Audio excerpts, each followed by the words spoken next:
Chapter 9:18.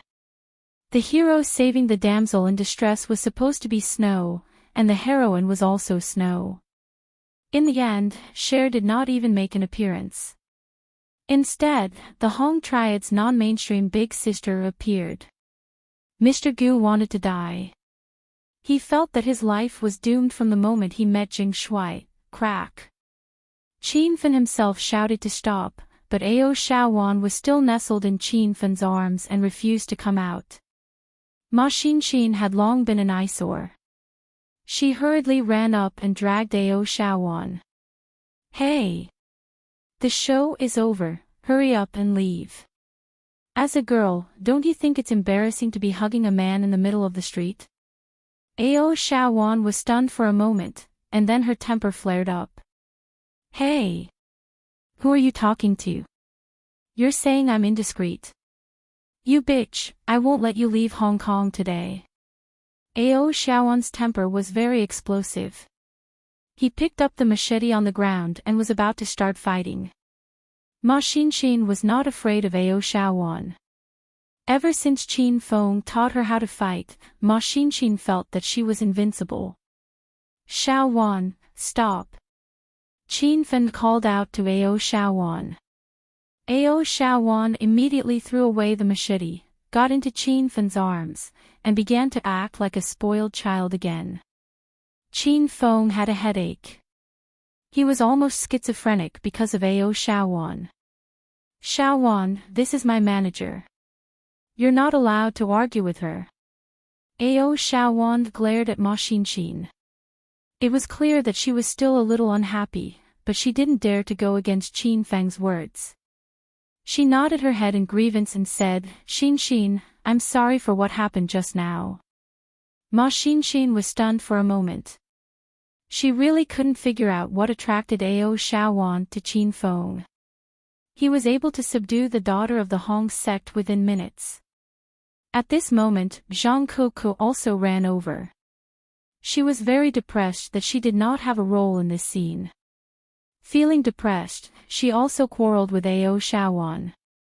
Qin Feng had just stopped the conflict between Ma Xinxin and Ao Shaowan when Ao Shaowan picked up the machete on the ground, ready to fight Zhang Kuku. Zhang Kuku had always been a big-breasted but brainless person. She also picked up a large machete, but she did not use it to fight Ao Shaowan. Zhang Kuku struggled to put the saber on her neck. She glared at Ao Shaowan and shouted, throw away the saber in your hand, or I'll die in front of you. Ao Shaowan was instantly dumbfounded. Even a woman like her had lost to Zhang Kiki. The fans were still watching the scene. The scene of the women fighting for Jing Shuai's affections fell into everyone's eyes. They felt that this scene was even more exciting than the previous scene. Many of them were so shocked by Zhang Kuku's last words that they almost peed their pants. Many people laughed, but CEO Gu was crying. He was about to die of depression. Ever since they met Qin Feng, he and Guo Tao had thought of all sorts of ways to chase Qin Feng away. He found one of the 4 young masters of Hong Kong, Lu Hai, and in the end, Lu Hai recognized Jing Shui as his big brother. Then, Guo Tao filmed a video to frame Jing Shui, and in the end, Jing Shui was furious, Guo Tao was beaten up, and even opened the door. Now, he wanted to use the Freemasons to chase Jing Shui away, but in the end, the young miss of the Freemasons took a fancy to Jing Shui. Boss Gu didn't even have the energy to complain. He suddenly felt a deep sense of despair. He felt that he wouldn't be able to chase Jing Shui away. The movie, Hedonist Sovereign, which he had invested over 1 billion yuan into, had been completely wasted. However, Boss Gu was not in the mood to think about these problems because he suddenly found himself surrounded by Brother Long and more than 10 people. Hee hee. Be Brother Long, it's really, really hard on you guys. Don't worry, I won't mistreat you. I'll pay you double the money. Slap. As soon as Boss Gu finished speaking, Brother Long gave him a big slap. Money my ass. Do you think we're beggars? You're playing us like monkeys for a little bit of money. You said you won't beat us up for real, but you secretly asked Big Brother Jing Shuai to beat us up. Goo, you're really something. Why didn't I realize you're this kind of person? Brothers, give him a good beating. The Freemasons of the Freemasons were beaten up badly by Qin Feng, so they vented all their pent-up anger on Boss Goo. Boss Goo rolled on the ground in pain, but no one cared about him. Today's filming was over, so Qin Feng and the other celebrities had nothing to do. However, they couldn't leave in a short period of time because the fans had surrounded them. Unless Qin Feng and the girls stepped over the heads of the fans, they wouldn't be able to leave. Jing Shuai. Is that a movie or a TV series? It's so funny. It's just like Stephen Chow's ridiculous style. I must watch it when it's done. Everyone was asking Qin Feng about the movie that was being filmed. This was a great opportunity for free publicity. Qin Feng and the girls enthusiastically introduced the movie to everyone. Ha! Dear fans, I, the pretty girls, and Cher are currently filming the movie Hedonist Sovereign. At this rate, it should be released at the end of the month. When that time comes, I hope that everyone can take care of us and help the box office of A Hedonist Sovereign skyrocket. The crowd was noisy, but Qin Feng's voice seemed to have a penetrating power and fell into everyone's ears. Jing Shuai was the most humble celebrity they had ever seen. As a female fan of Jing Shuai, she felt extremely proud and secure. Didn't the assistant director teach a female fan a lesson not long ago? What happened in the end? Jing Shuai slapped the female fan away. Jing Shuai, Jing Shuai. You're perfect to be the male lead of Hedonist Sovereign. I'm looking forward to this movie. I've read the novel, Hedonist Sovereign, and I like the depth and connotation of this novel very much. Jing Shuai fits the image of the handsome male lead in the novel very well. I'm going to post it on my moments and let everyone know about this movie. There was a type of fan called diehard fans. There was another type of fan that was even crazier and more destructive than diehard fans called Jing Shuai fans. Although Qin Feng had only been in the entertainment industry for less than a month, a group of wild and passionate fans had emerged in China's entertainment industry. These fans were willing to stab the fans of other celebrities for Jing Shuai's sake, and the fans of other celebrities had to stay far away from Jing Shuai's fans. Rao Sherman, Zhang Kuku, and Cher were shocked by Jing Shuai's fans. The cohesiveness of his fans and their Chinibu ability were unparalleled. The crowd lowered their heads and took out their phones to post on their moments to help Qin Feng promote the movie. The power of these fans should not be underestimated. When they spread the news to their friends would find new friends. They were trying to set off another wave of Jing Shuai's popularity. Qin Feng, it's about time. Let's go back now. If these fans get agitated, the situation will get out of hand. Ma Xinxin quickly whispered into Qin Feng's ear after she regained her composure. Ao Shaowan was displeased when he saw this scene. He charged at Ma Xinxin again as if he was going to fight her. Qin Feng was not afraid of these crazy fans. He was more afraid that Ao Shaowan and Zhang Kuku would quarrel with each other. Zhang Kuku had threatened to kill herself. Who knew what kind of stupid thing she would do next time? Miss Wan, we've cut off that idiot's hair. Do you want to teach him a lesson? Brother Long led a group of Hong Triad members to Ao Xiaowan's side. Everyone hastily turned to look at Chairman Gu, and they were instantly stunned. Boss Gu's long and elegant hair had been cut by Brother Long until he was bald. He wasn't completely bald because Brother Long's hair-cutting skills were limited. There were patches of baldness on Boss Gu's head as if he had been chewed by a dog. Chairman Gu's face was swollen, and there were footprints all over his body. However, he did not care about the pain on his body at all. He held a mirror and looked at himself with tears streaming down his face. This scene amused the women and made them double over with laughter. They realized that the bald chairman Gu was not much more handsome than Jing Shuai. Big brother Jing Shuai, do you want to beat that guy up again? Ao Shaowan asked Qin Feng. Qin Feng looked at Chairman Gu, who seemed to have changed into a different person. He could not help but lament the viciousness of these women. Chairman Gu had been tortured to this extent, but Ao Shaowan still wanted to beat him up. Qin Feng ignored Chairman Gu and left with the group of women. The fans were seething with excitement. They followed Qin Feng wherever he went. Many fans rushed over to take photos with Qin Feng or take advantage of the chaos to take advantage of Qin Feng. However, there seemed to be an invisible air current around Qin Feng. Once the fans got within 5 meters of him, they couldn't go any further. After Qin Feng's repeated persuasion, Ao Shaowan finally followed Brother Long and the others back to the Hong Sex base. Qin Feng brought the women back to Hong Kong International Hotel. The fans were blocked by the hotel's security guards. However, the fans were so crazy that the hotel had no choice but to close the door.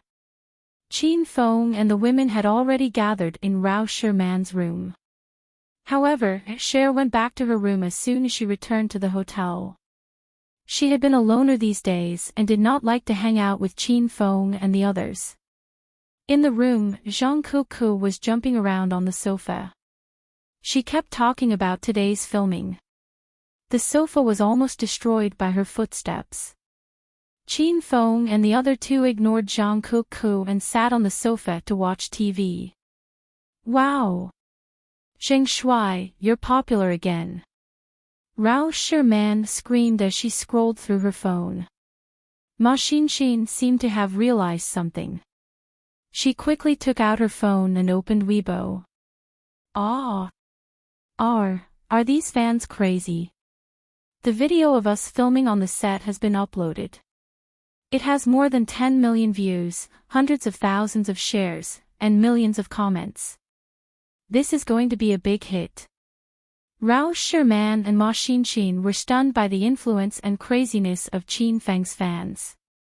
Zhang Kuku stopped jumping and took out her phone to scroll through the video. In the room, the screams of the 3 women were so loud that they almost created a hole in the roof. Extra, extra. I bumped into Jing Shuai, Pretty Girl Group, and Cher at the pedestrian street today. They were filming a movie and it's super funny. I'll regret it for the rest of my life if I don't watch it. The movie, Hedonist Sovereign starring Jing Shuai has started filming. It's estimated to be released at the end of this month. Everyone, please go and support Jing Shuai when the time comes.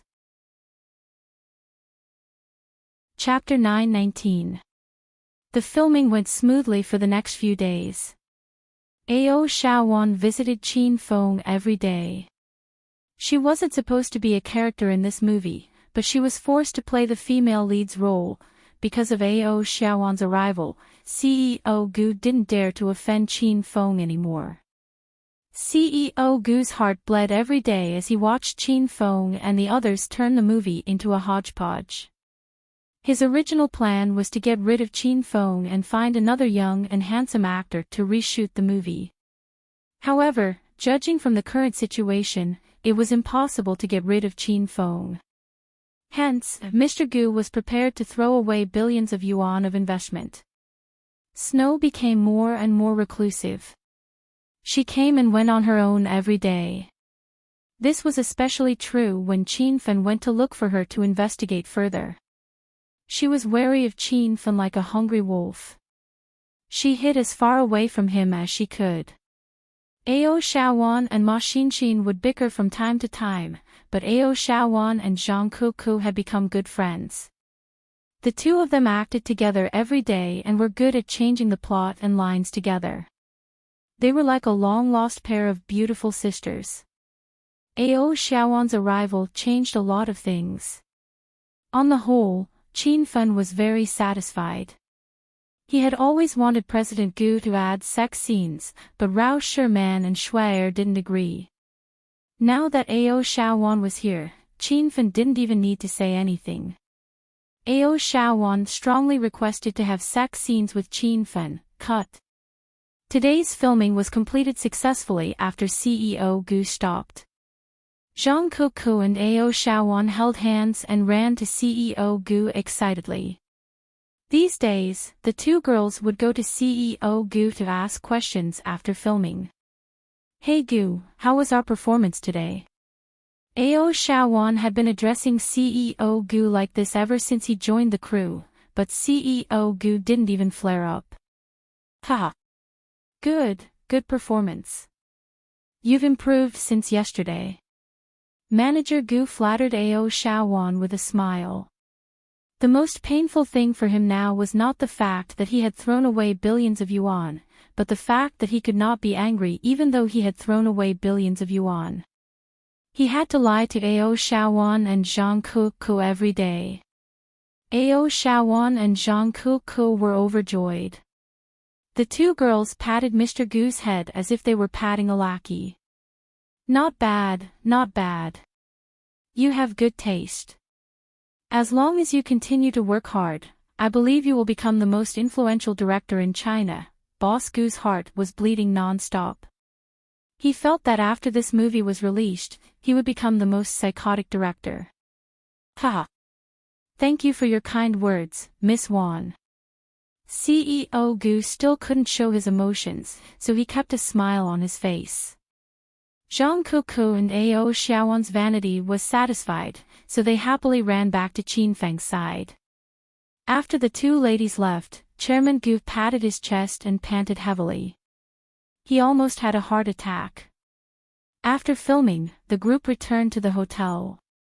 Ao Shaowan also wanted to go back with Qin Fan, but Qin Fan refused.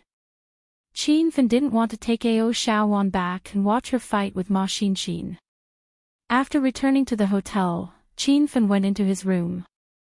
It had been more than a month since the battle with the dragon god. Qin Fan had to plan his future plans and make himself stronger as soon as possible. Hello. Little Ya, how have you been recently? Leah called Qin Feng as soon as he laid down on the bed. I'm fine, don't worry too much. Why did you go to Hong Kong to film? Don't tell me your secret mission this time is to become a celebrity. Ever since Qin Feng rushed to Zhongchuan City to rescue Li Ye and destroyed the Lone Dragon Gang, Zhongchuan City had been peaceful. Li Ye had been busy for a while, so she had a lot of free time recently.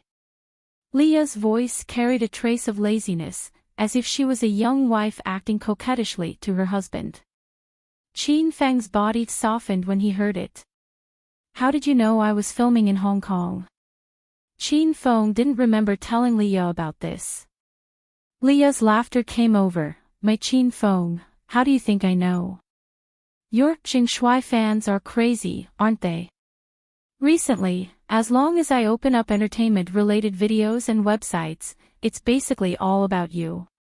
It's either your songs, the Jingshui beating people up incident, or the live video of you filming the movie Hedonist Sovereign. Li Ye was stunned by Qin Feng's ability. Qin Feng's original identity was already very impressive, the Azure Dragon of China's 9 dragons. In the end, Qin Feng was not satisfied with the current situation, and insisted on making himself ugly to enter the entertainment industry. In the end, he became a hot topic all over the country, trampling on all the popular singers and A-list celebrities. It had been a long time since the entire entertainment industry had heard of the hot news of other celebrities, because the news of Jingshui had dominated the screen. Li Ye's voice was filled with excitement and cheerfulness. She was proud of Qin Feng. Although Qin Feng felt that everything Li Ye said was the truth, Qin Feng was still a little embarrassed to be praised like this. The celebrity mission is not arranged by the Dragon Gate. It's just a small wish of mine. Qin Feng did not intentionally hide it from Li Ye. Hee hee. I didn't know that you have a dream of becoming a celebrity. You're the ancestor of all weirdos. It's fine if you want to be a celebrity, But why did you have to change your ugly appearance to enter the entertainment industry? I've never seen someone like you. Leah's voice became more and more flirtatious. Qin Feng couldn't help but recall the time when he performed acupuncture on Leah. It made his heart itch. By the way, little Ya, although we destroyed the Lone Dragon Gang, the people of the Verdant sect escaped. You can't let your guard down these days. You have to be vigilant. If you're really in danger, open the lover's lock that I gave you. Qin Feng had guessed that the people of the Verdant sect would continue to seek revenge when he went to Zhongchuan City to save Leah. Therefore, Qin Feng gave the lover's lock to Leah. The lover's lock was a reward from the system mission. After the lover's lock was opened, the wearer would possess 80% of Qin Feng's strength for half an hour.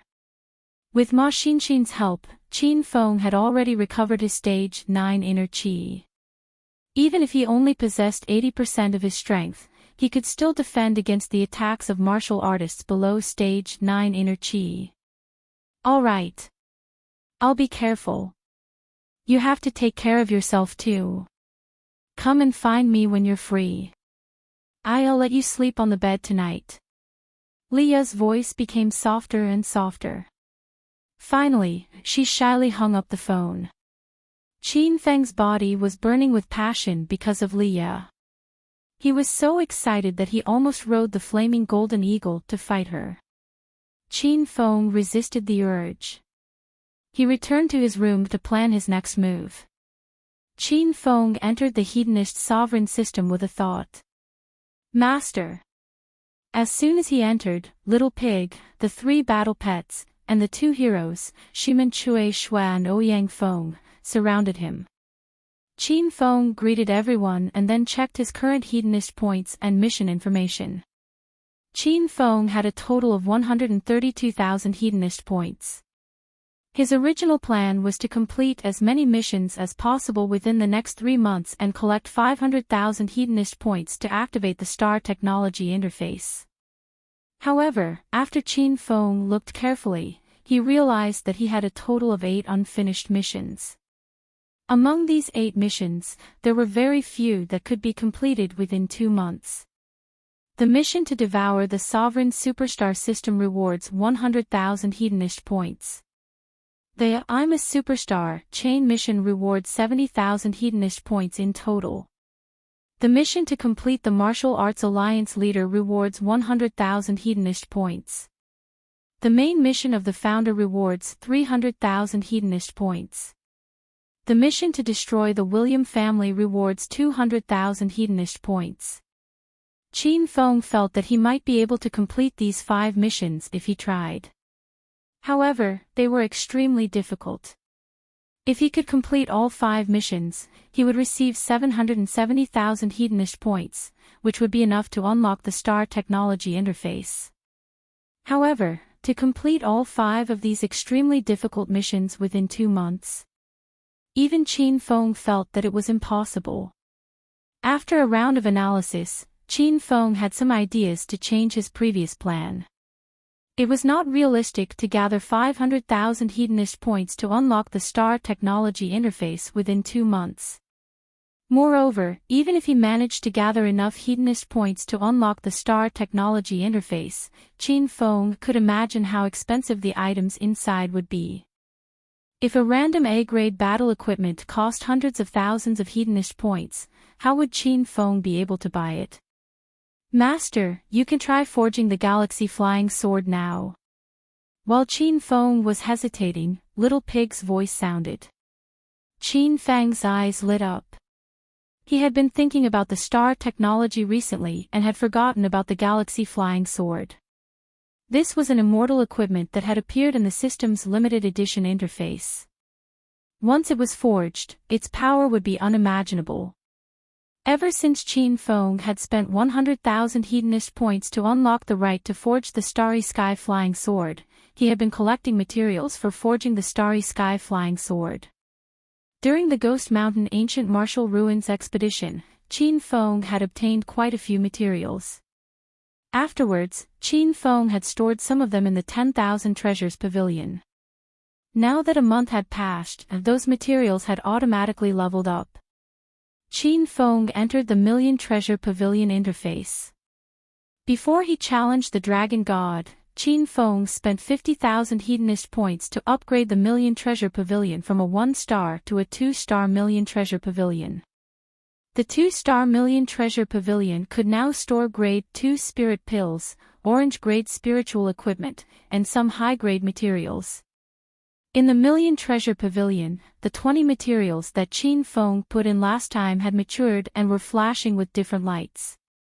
Qin Feng's thoughts moved slightly, and these materials all appeared in his hands.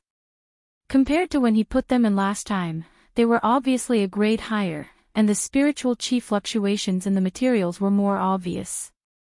Grade 3 Purple Star Sand, Grade 3 Black Luo Wood, Medium Grade Spirit Stone, Yuan Meteor Stone, 100-Year Ice Crystal, Gold Bar, 3 Heaven and Earth Yuan Stones, Grade 3 Black Rock Sand, Grade 3 Amethyst. These were the main materials and some supplementary materials needed to forge the Galaxy Flying Sword.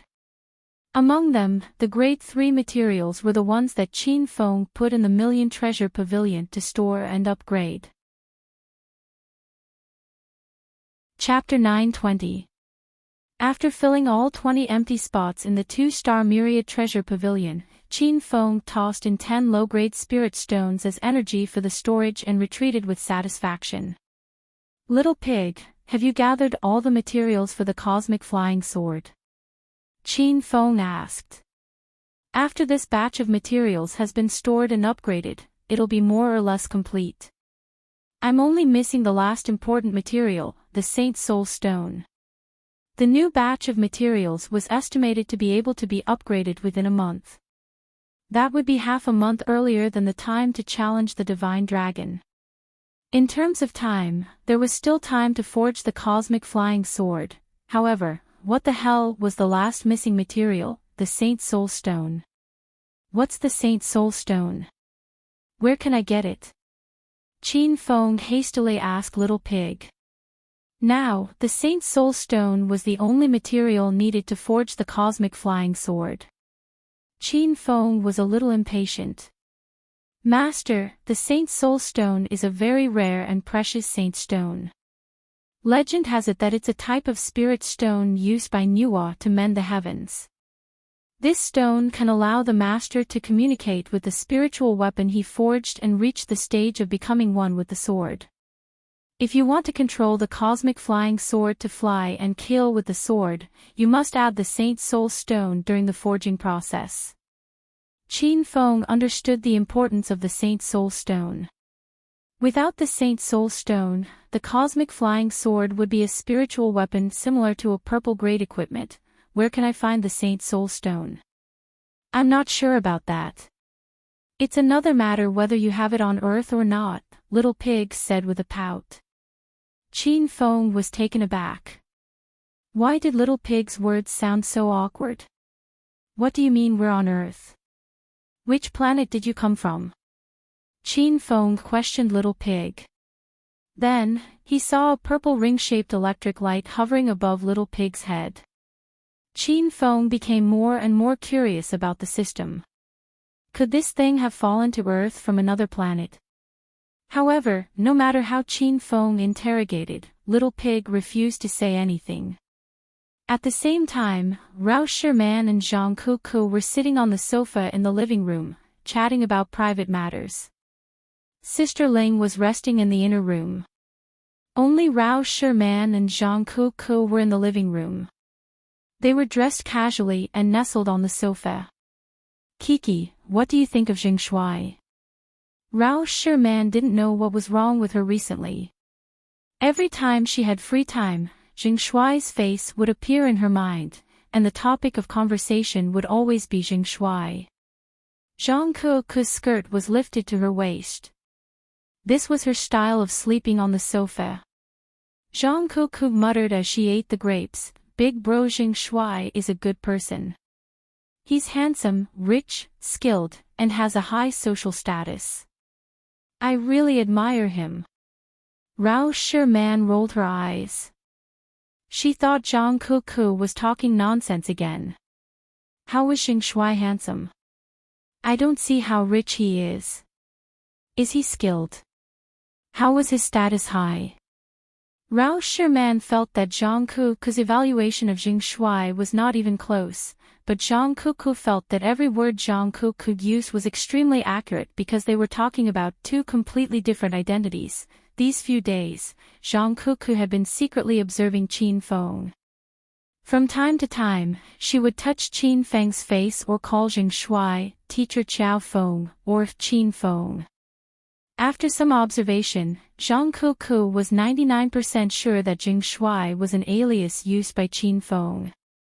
Don't think I won't recognize you just because you jumped into the sea and put on a disguise. Let me tell you, I'm Detective Kiki. However, Rao Sherman didn't realize this. It was not that she was stupid, but she had been in a dilemma lately. She already had Qin Feng in her heart, but Jing Shuai's position was slowly taken away. This kind of feeling was torturous, especially for a conservative and devoted woman like Rao Sherman. Although nothing had happened between Rao Sherman and Jing Shuai, Rao Sherman felt as if she was having an affair. Sherman, you've been talking about big bro Jing Shuai lately. Do you like him? I'll call him over now, and you can confess your love to him. Big bro Jing Shuai will definitely say yes to you. Zhang Kuku threw away the half-eaten grapes and ran out of the sofa excitedly. Rao Sherman was so scared that she almost had a heart attack. She hastily stopped Zhang Kuku. You damned girl, when did I say something like that? If you dare to go out, don't even think about coming back today. Zhang Kuku's hand was already on the door handle. She hesitated for a moment before she ran back to Rao Sherman and sat down beside her. Sherman, how can you go back on your words? You're wrong. Since young, our teachers and parents have taught us to be an honest child. Zhang Kuku put on a straight face and lectured Rao Sherman in a lecturing tone. Rao Sherman wished she could kick this silly girl away. What do you mean by going back on my words? I've never said anything like that. You're the one who forced it on me. Rao Sherman was so anxious that her face turned red. She was afraid that Zhang Kuku would tell Jing Shuai about it. Sherman, do you like big bro Jing Shuai or not? Zhang Kuku grumbled. I don't like him. Rao Sherman felt a little guilty when she said those words. Ah. How can you not like big bro Jing Shuai? How can you not like him? What's going to happen to Kuku? My future happiness is gone. Zhang Kuku was so anxious that she started to pull her hair. Rao Sherman rolled her eyes. It's my business whether I like him or not. What has it got to do with your happiness? Hurry up and take your medicine. Rao Sherman felt that Zhang Kuku was going crazy again. This girl would feel uncomfortable if she didn't go crazy at least 3 times a day. On the other hand, Zhang Kuku was very serious. How could she be crazy? Zhang Kuku knew that Jing Shuai was Jing Shuai. That was why she wanted to matchmake Rao Sherman with Jing Shuai. Zhang Kuku had said that Sherman would be in charge of finding a boyfriend from now on. Zhang Kuku planned to compromise herself and share a boyfriend with Rao Sherman. Of course it has something to do with my happiness. If you're with Jing Shuai, then I'll be with Jing Shuai too. Zhang Kuku said seriously. Rao Sherman held her forehead. She felt that it was impossible to persuade Zhang Kuku with a normal mind. Rao Sherman changed her approach. Don't think about me and Jing Shuai. It's impossible between us. Haven't you noticed? Jing Shuai comes out of Ma Xinxin's room every morning, so I'm sure they're together. Qin Feng came out of Ma Xinxin's room every day, but he didn't sleep with Ma Xinxin at night. Qin Feng went to Ma Xinxin's room early in the morning and absorbed the poisonous gas in Ma Xinxin's body. After that, the two of them went out for a meal. However, He bumped into Rao Sherman and Zhang Kuku a few times and was misunderstood by Rao Sherman. Zhang Kuku curled her lips and said nonchalantly, "It's fine even if they have an affair. Zheng Shuai is not only having an affair with Ma Xinxin, he has affairs with many other women. You know that." Zhang Kuku was referring to Qin Feng. She knew that Qin Feng had affairs with teacher Chang Xian, Hua Yan, Lu Bingbing, and even Dongfang Qing Shua when she went to Provincial Capital University for her concert. Rao Sherman was on the verge of a mental breakdown. She wished she could pry open Zhang Kuku's brain and see what was inside. Rao Sherman could not understand Zhang Kuku's words, so she decided to ignore her. "I'm going to take a shower now. You can continue your crazy ramblings." Rao Sherman was drenched in cold sweat after being interrogated by Zhang Kuku. The sound of running water could be heard from the bathroom. Zhang Kuku sat on the sofa and rolled her eyes. Suddenly, she took out her phone and made a call with a smile on her face. "I'm sorry, you've called the wrong number." Qin Feng received a call from Zhang Kuku just when he was done planning his next 2 months. Qin Feng hung up the call before Zhang Kuku could say anything. Qin Feng patted his chest and heaved a sigh of relief. He knew Zhang Kuku's illness must be acting up again since she called him at this hour. Qin Feng's cell phone rang again before he could breathe a sigh of relief. It was Rao Sherman, he. "Sherman, what's the matter?" Qin Feng changed his attitude and his voice was as gentle as water. Heavy breathing could be heard from the other end of the phone. Then, Zhang Kuku complained, "Stupid Qin Feng.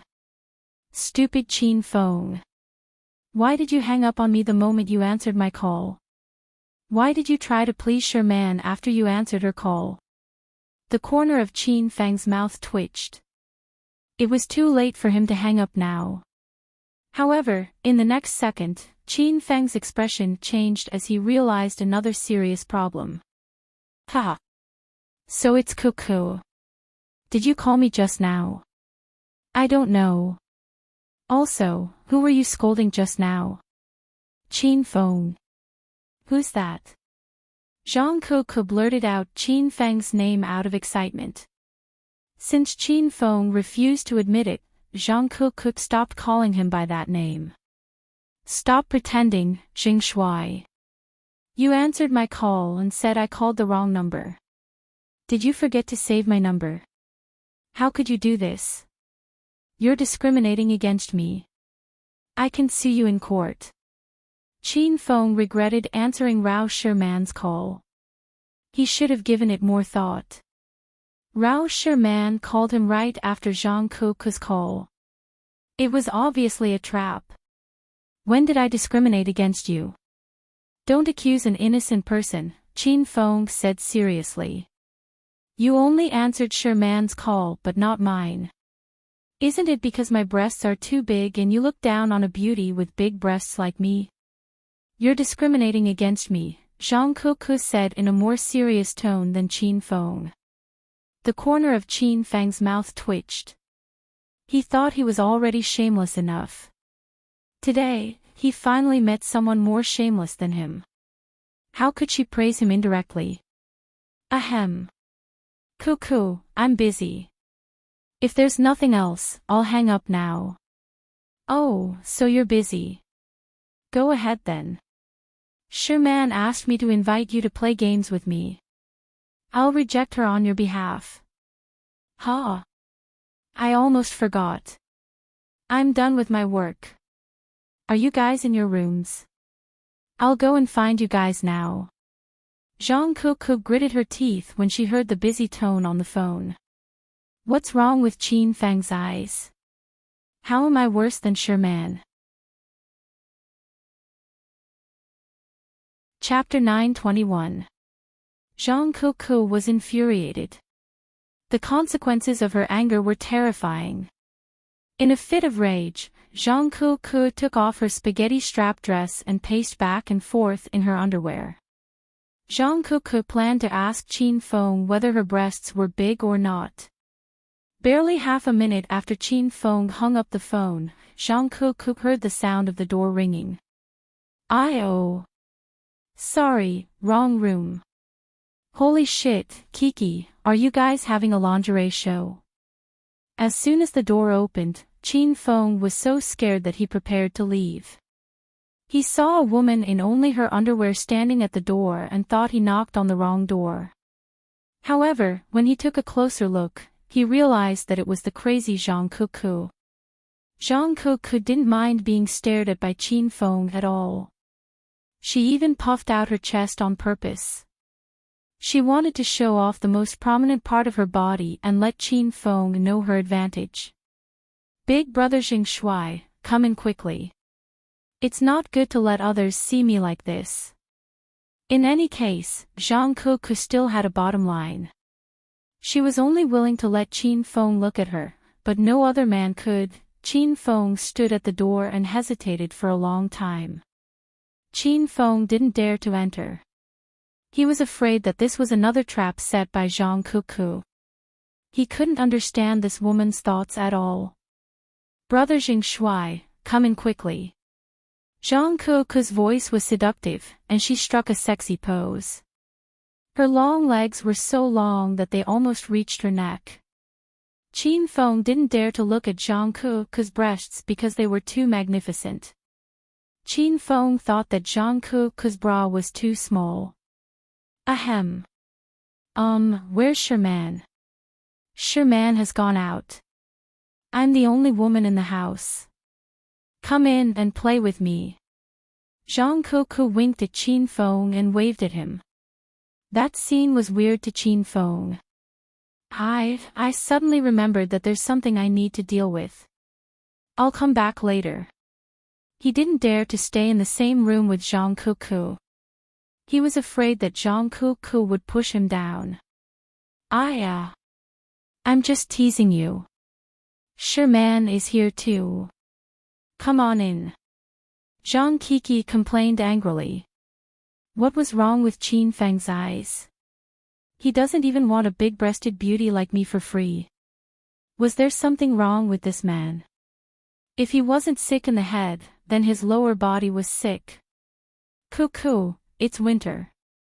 Hurry up and put on your clothes. Don't catch a cold. Qin Feng couldn't help but shift his gaze between Zhang Kuku's perky buttocks and chest. Zhang Kuku was comforted by Qin Feng's passionate gaze. She giggled and said, "There's an air conditioner in the house. What are you afraid of? Why don't I take off my bra too?" Kiki, can you stop scaring me? What do you need my help with? I'll promise you everything, okay? Qin Feng was so scared that he almost knelt down. This woman couldn't have installed a camera in the room, taken off her clothes to seduce him, and then accused him of rape, right? Zhang Kuku pouted unhappily. She suddenly pounced on Qin Feng and said, "Then watch TV with me. I want to ride on your neck." Qin Feng was really scared. He ran to the bathroom like a wisp of smoke. He planned to hide in the bathroom for a while and come out when Rao Sherman came. "Kiki. I'm having a stomachache. I'll go and squat for a while before accompanying you." Qin Feng had already rushed to the bathroom door. Zhang Kuku was so scared that she screamed, "Aw! Xing Shui, don't go in. Rao Sherman is taking a bath inside." Qin Feng was stunned at the bathroom door, but he quickly regained his composure. He was sure that Zhang Kuku was lying to him. He would never fall for her little tricks. Sherman is taking a bath. That's great. I'll accompany her. Qin Feng grinned as he opened the bathroom door. Zhang Kuku was stunned by Qin Feng's words. She thought Qin Feng was a great gentleman, but it turned out that he was so wretched when he revealed his fox's tail. Qin Feng stood at the bathroom door with one of his feet dangling in the air. He was completely dumbfounded when he saw the scene in the bathroom. Rao Sherman is really taking a bath, aw. Dee get out of here. Close your eyes. Rao Sherman's shriek came from the bathroom. Zhang Kuku covered her ears because it was too scary. Qin Feng did not react to it because he was too captivated by the beautiful scenery in front of him. Ah! Xing Shui, save me. It was evident that Rao Sherman had just finished her bath. Her body was covered with sparkling water droplets, and the floor was also wet. Rao Sherman slipped and fell into Qin Feng's arms. Qin Feng did not think too much. He instinctively extended his arms and hugged Rao Sherman's body tightly. Her skin was smooth and her fragrance assailed his nostrils. He felt like he was dreaming. Ah! Hurry up and carry me to my room. I am cold. Rao Sherman's body was shivering. Qin Feng didn't know if she was shivering because of the cold or fear. When Qin Feng regained his consciousness, he couldn't help but peek at Rao Sherman in his arms. Rao Sherman's skin was as fair as snow with a tinge of pink. Her face was even more beautiful than a lotus flower. She was definitely a stunner. Qin Feng calmed himself down. Now was not the time to act recklessly. He hastily pulled a bath towel and draped it over Rao Sherman. Then, he carried her to the sofa in the living room. Qin Feng, why you peeped at Sherman while she was bathing? Why you're too shameless. Zhang Kuku glared at Qin Feng with righteous indignation. Rao Sherman did not even care about Zhang Kuku's name. She was so embarrassed that she wished she could dig a hole and hide in it. I'll go to my room. Don't peep. Rao Sherman immediately ran to her room after lying down on the sofa. When she passed by Zhang Kuku, she almost tripped again. Kuku, what are you doing? Hurry up and put on your clothes. Rao Sherman reminded Zhang Kuku before she ran back to her room. She didn't care whether Zhang Kuku was willing to put on her clothes or not. The living room suddenly became quiet. Qin Feng and Zhang Kuku stared at each other. The atmosphere became strange. Kuku, did you trick me on purpose? Qin Feng was so angry that his nose became crooked. He knew that Zhang Kuku was up to no good, but he didn't expect that he would still fall into this girl's trap. Zhang Kuku felt wronged. She didn't trick Qin Feng. She warned Qin Feng that there was someone in the bathroom. It was Qin Feng who barged into the bathroom. You pervert. You're the one who peeped at Sherman bathing, and you put the shit on Kuku's head. Kuku's head is for arranging flowers. Zhang Kuku pouted and glared at Qin Feng. Qin Feng carried Zhang Kuku and threw her on the sofa. You still don't want to admit it. Let's see how stubborn you can be. Qin Feng pressed Zhang Kuku's shoulder with one hand and scratched her flab belly with the other. He finally found a way to subdue Zhang Kuku. It turned out that this girl was afraid of tickling. Zhang Kuku was so amused that tears rolled down her cheeks. She struggled on the sofa with all her might.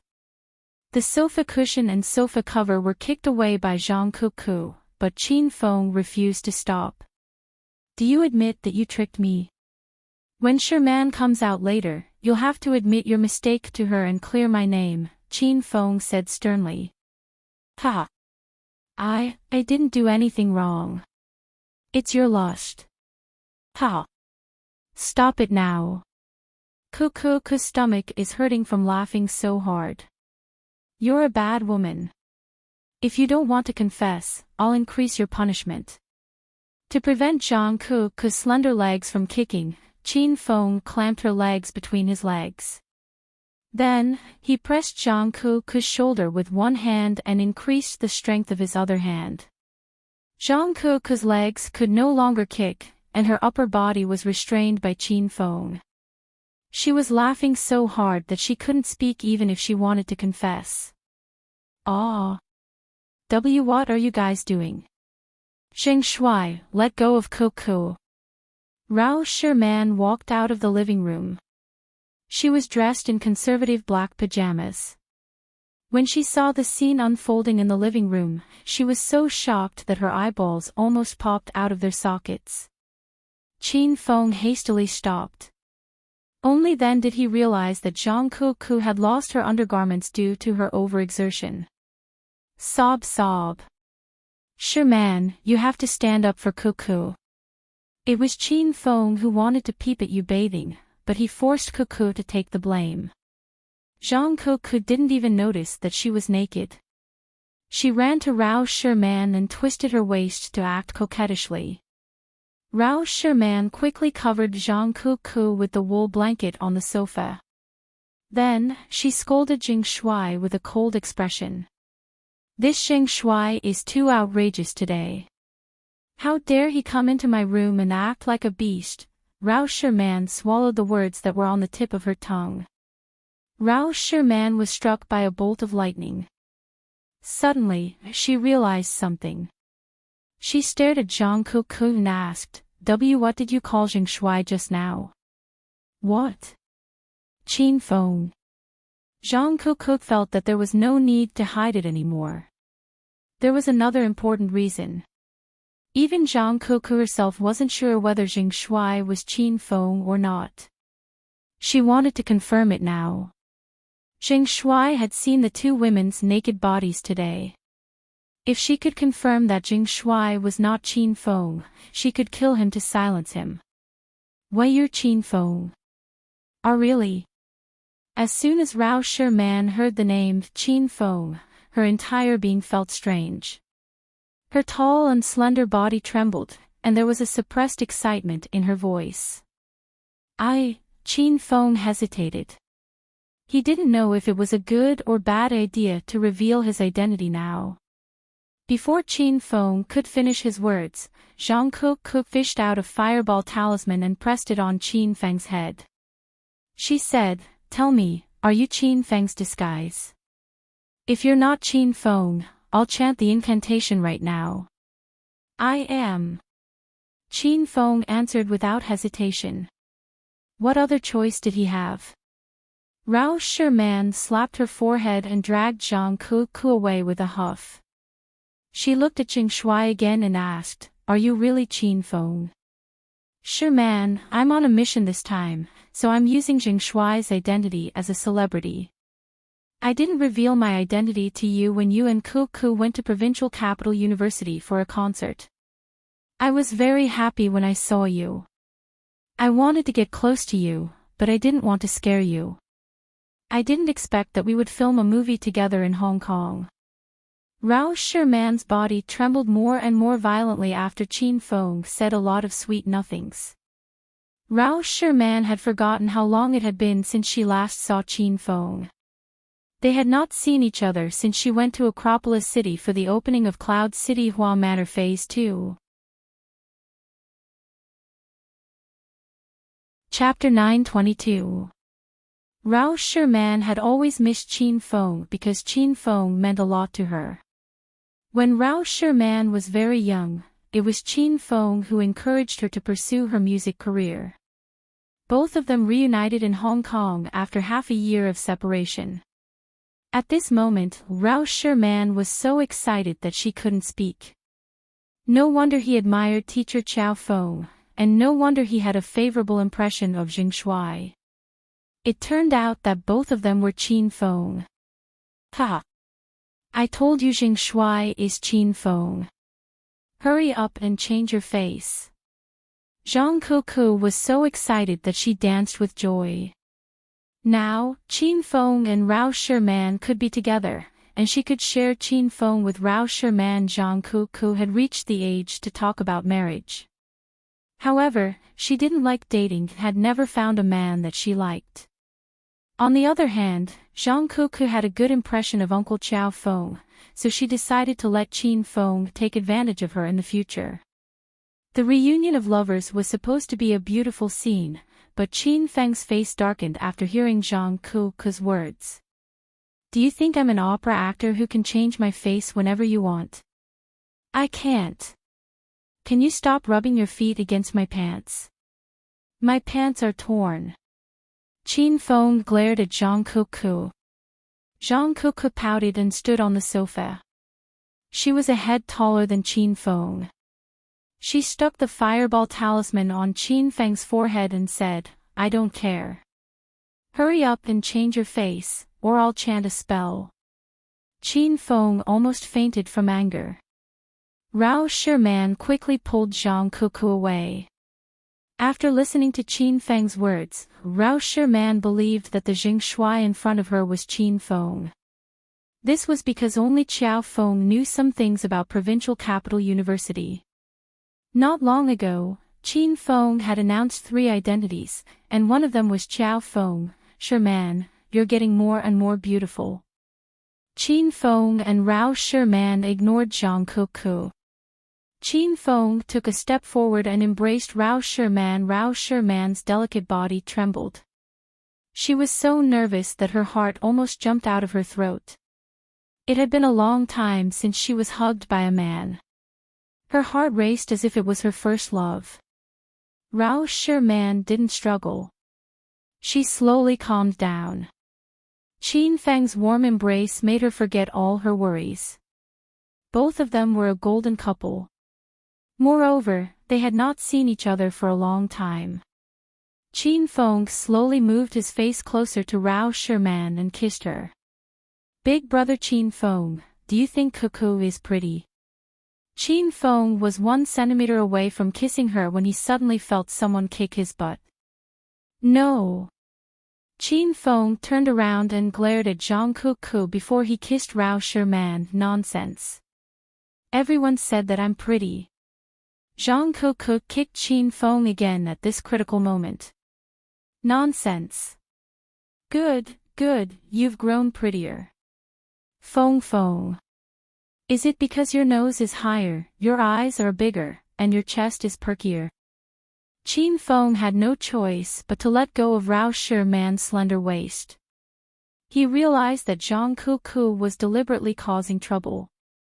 Qin Feng's Lin's man's Qin Feng had Feng. Zhang Qing Feng Shan, Ku Feng had Feng's Feng by Feng's Ku Feng. Zhang Kuku pouted and kicked Qin Feng's legs. I don't want to go back to the house. I want to stay here. We still have business to attend to. It's not convenient for you to stay here. Qin Feng chased Zhang Kuku away. Why is this girl so blind? The sofa over there is spacious. Go ahead and do it. Don't worry. I won't say a word and I won't tell anyone. Rao Shiman was embarrassed to death by Zhang Kuku's words. The desire in her heart vanished. She held Zhang Kuku's arm and sat on the sofa. Qin Feng, let's watch TV. Rao Shiman said shyly. Okay. The Teletubbies are here. Let's watch it together. Zhang Kuku turned on the TV and watched the Teletubbies. Rao Shiman didn't like it, but Qin Feng didn't want to do anything flirtatious since she was sitting beside Zhang Kuku. Zhang Kuku was infuriated by Qin Feng. This girl is really a burden. I must think of a way to get rid of her. Qin Feng watched cartoons in his room for the whole afternoon. He was so depressed that he almost died. In the end, he still couldn't find a chance to be alone with Rao Shiman. Zhang Kuku, on the other hand, was overjoyed. She giggled from time to time. Rao Shiman's mind was clearly not on the cartoon. She stole glances at Qin Feng from time to time. Every time their eyes met, Rao Shiman shyly avoided Qin Feng's gaze like a startled little deer. Ever since Qin Feng revealed his identity to the pretty girls duo, Rao Shiman and Zhang Kuku had become more intimate with Qin Feng. This made Ma Xinxin depressed. Previously, Rao Shiman had always rejected Qin Feng whenever he asked for more sex scenes.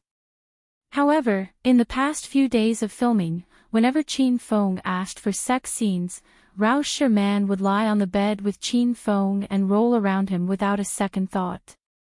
Although the scenes were fake and they didn't really have sex, they hugged and touched each other. Ma Xinshin went back to the hotel every day with a belly full of resentment. She even wanted Mr. Gu to give her the role of the female lead in the film. Ma Xinshin went back to the hotel every day with a stomach full of resentment. Zhang Kuku, Rao Sherman, and Ao Shaowan fought to have sex scenes with Qin Feng every day. However, Shui was as cold as ever. She rejected Qin Feng's rude request every time and distanced herself from Qin Feng. After 10 days of shooting in Hong Kong, Qin Feng and Rao Sherman had finished half of the movie. According to the script, the other half of the movie would be shot in America. After shooting the movie in Hong Kong, Boss Gu invited all the crew members and the main cast to a private room. Qin Feng and the other superstars sat in a private room and Boss Gu toasted them one by one. Superstar Jing Shui, I'm so happy to meet you. I've been in China's film industry for more than 10 years and I've made countless superstars famous. However, I've never seen a superstar who can reach your level of professionalism and superb acting skills. I'm not bragging. I've never seen a superstar like you before. Boss Gu was extremely agitated as if he had vented all his pent-up emotions. Hey Gu, what about me? What about me? How's my acting and professionalism? Everyone knew that Boss Gu was being sarcastic. However, since he had been very obedient lately, no one dared to argue with him. Zhang Kuku jumped up and down stupidly. She couldn't wait for Boss Gu to praise her. Boss Gu was stunned for a moment.